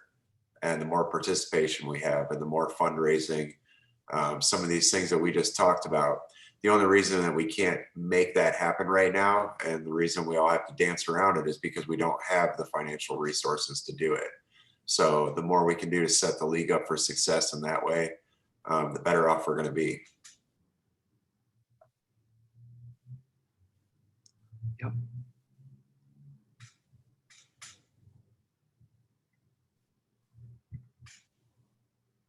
I think you had a question from Keith. I mean, he wants to ask a question. Can I ask one? Is that all right? No, I didn't get a chance to ask you this before. And first, I'd like to say thanks for your gift of 150K. That's great. But it's not a ton of money. May sound initially like a ton of money, but it's not. So if you were to hire an executive director, can you, I'll say, elaborate on, I'll say, the plan and safeguards to make sure that position is consistently funded and sustainable? Yeah, we have a lot of discussion to have about this still. It is a very new thing. I mean, we were just able to secure that funding last week. So there hasn't been a ton of time to plan this out yet. But it was one of the things that for a long time, even before I've ever been on the board, this is something that's been talked about every year, and needing to get the league a full-time professional in this position. So I do think that one of the immediate goals of the executive director is making sure that they can fund themselves and that that position is sustainable. So, you know, there's a lot that's going to come with this, and I don't think it's something that we're going to hire for immediately. I think that this is also something where everybody in the league, if they have even suggestions for people that might be a good fit for this spot, somebody that understands the league, somebody that understands fundraising, has nonprofit experience, and how to assist the board with governance. I think all of those things are going to be extremely important. I don't have that answer of how the executive director position is going to fund themselves immediately. And I also know that I might not be in the position to be able to make it sustainable, like from our point of view, from Oscar Mike being able to fund that in the future. This is definitely a one-time thing. That the only time that I can actually guarantee it is right this minute. So we are going to have to make the most out of this, and I think the more people we have helping, the better. When we look for a person to fill this role, one of the expectations is that they will spend a good percentage of their time fundraising. So that candidate will have to have some extensive experience and some contacts so that they can generate revenue for the league. I understand that. I was just trying to figure out how we're going to sustain it moving forward. Because even if it is the individual's responsibility, it's going to take them some time to get there. It's not going to happen overnight. Sure. Correct. So I'll elaborate further, I guess. So I assume the board will oversee the executive director, correct? Yes. And is the plan moving forward to make a bylaw amendment to give the board the power to terminate the executive director? That will have to be added in. Okay. And are there going to be, I'll say, goals and performance appraisals for the executive director in the future as well? Yes. Absolutely. We've started taking the initial steps of even writing out the description of what we're looking for. It is in the very early stages of that, but these are all things that we're considering. And if you have recommendations, we'd be glad to take them. Thanks for answering the question. Yeah, please help us learn from any mistakes that you've made in the past, because that's really the best way for us to avoid doing it ourselves. And really, from a business perspective, you should have secured 3 to 5 years of salary for anybody that you hire for that position, just so they have time to get their feet under them and everything in the position. Yeah, in a perfect world, we would have secured that amount of funding, but considering the league usually raises around $30,000 a year, that's an uphill battle. So we're going to take what we have, and we're going to make the most out of it, because that's the only option we have right now.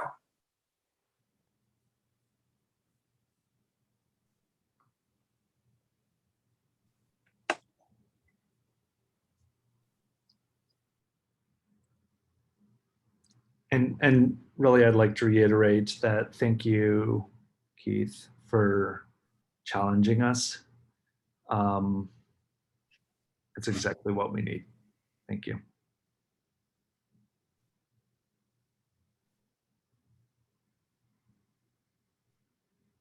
Anyone else have any thoughts, comments, questions, concerns?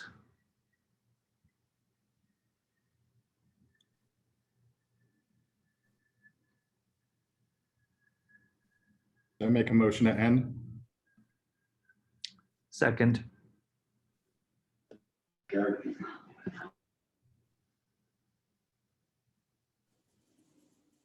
Thanks, everybody, for spending your time with us today and getting all this accomplished. Looking forward to seeing everybody out on the court soon. Thank you. Board and leaders, please stay on, and we'll see everyone else later. Bye.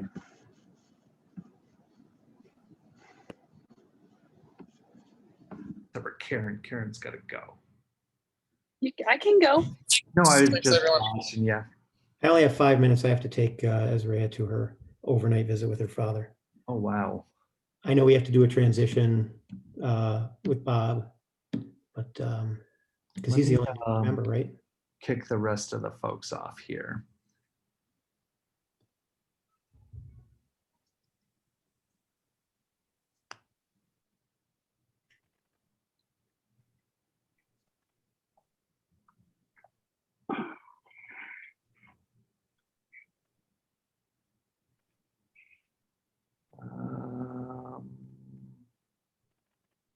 And then, ooh, one last thing here, waiting room, then waiting room. I think we've got all the right people here. Here, Mike, it just says Sully. Okay, there you go. That's it, yeah. And Mike, just so you know, we're still live on Facebook according to this. I'm gonna take us off. That is a great idea. Thanks, Good Noah. call, Brad. And Nick just told me the same thing. You just earned your money. Holy shit. You want to sleep? Huh? You want to leave? I don't know. Yes, please. In here because I gotta shut all this off. I'll just, it doesn't matter. I'll keep your son. You don't have to stay so late if you don't want to. You can. Okay. And then I can take off recording as well.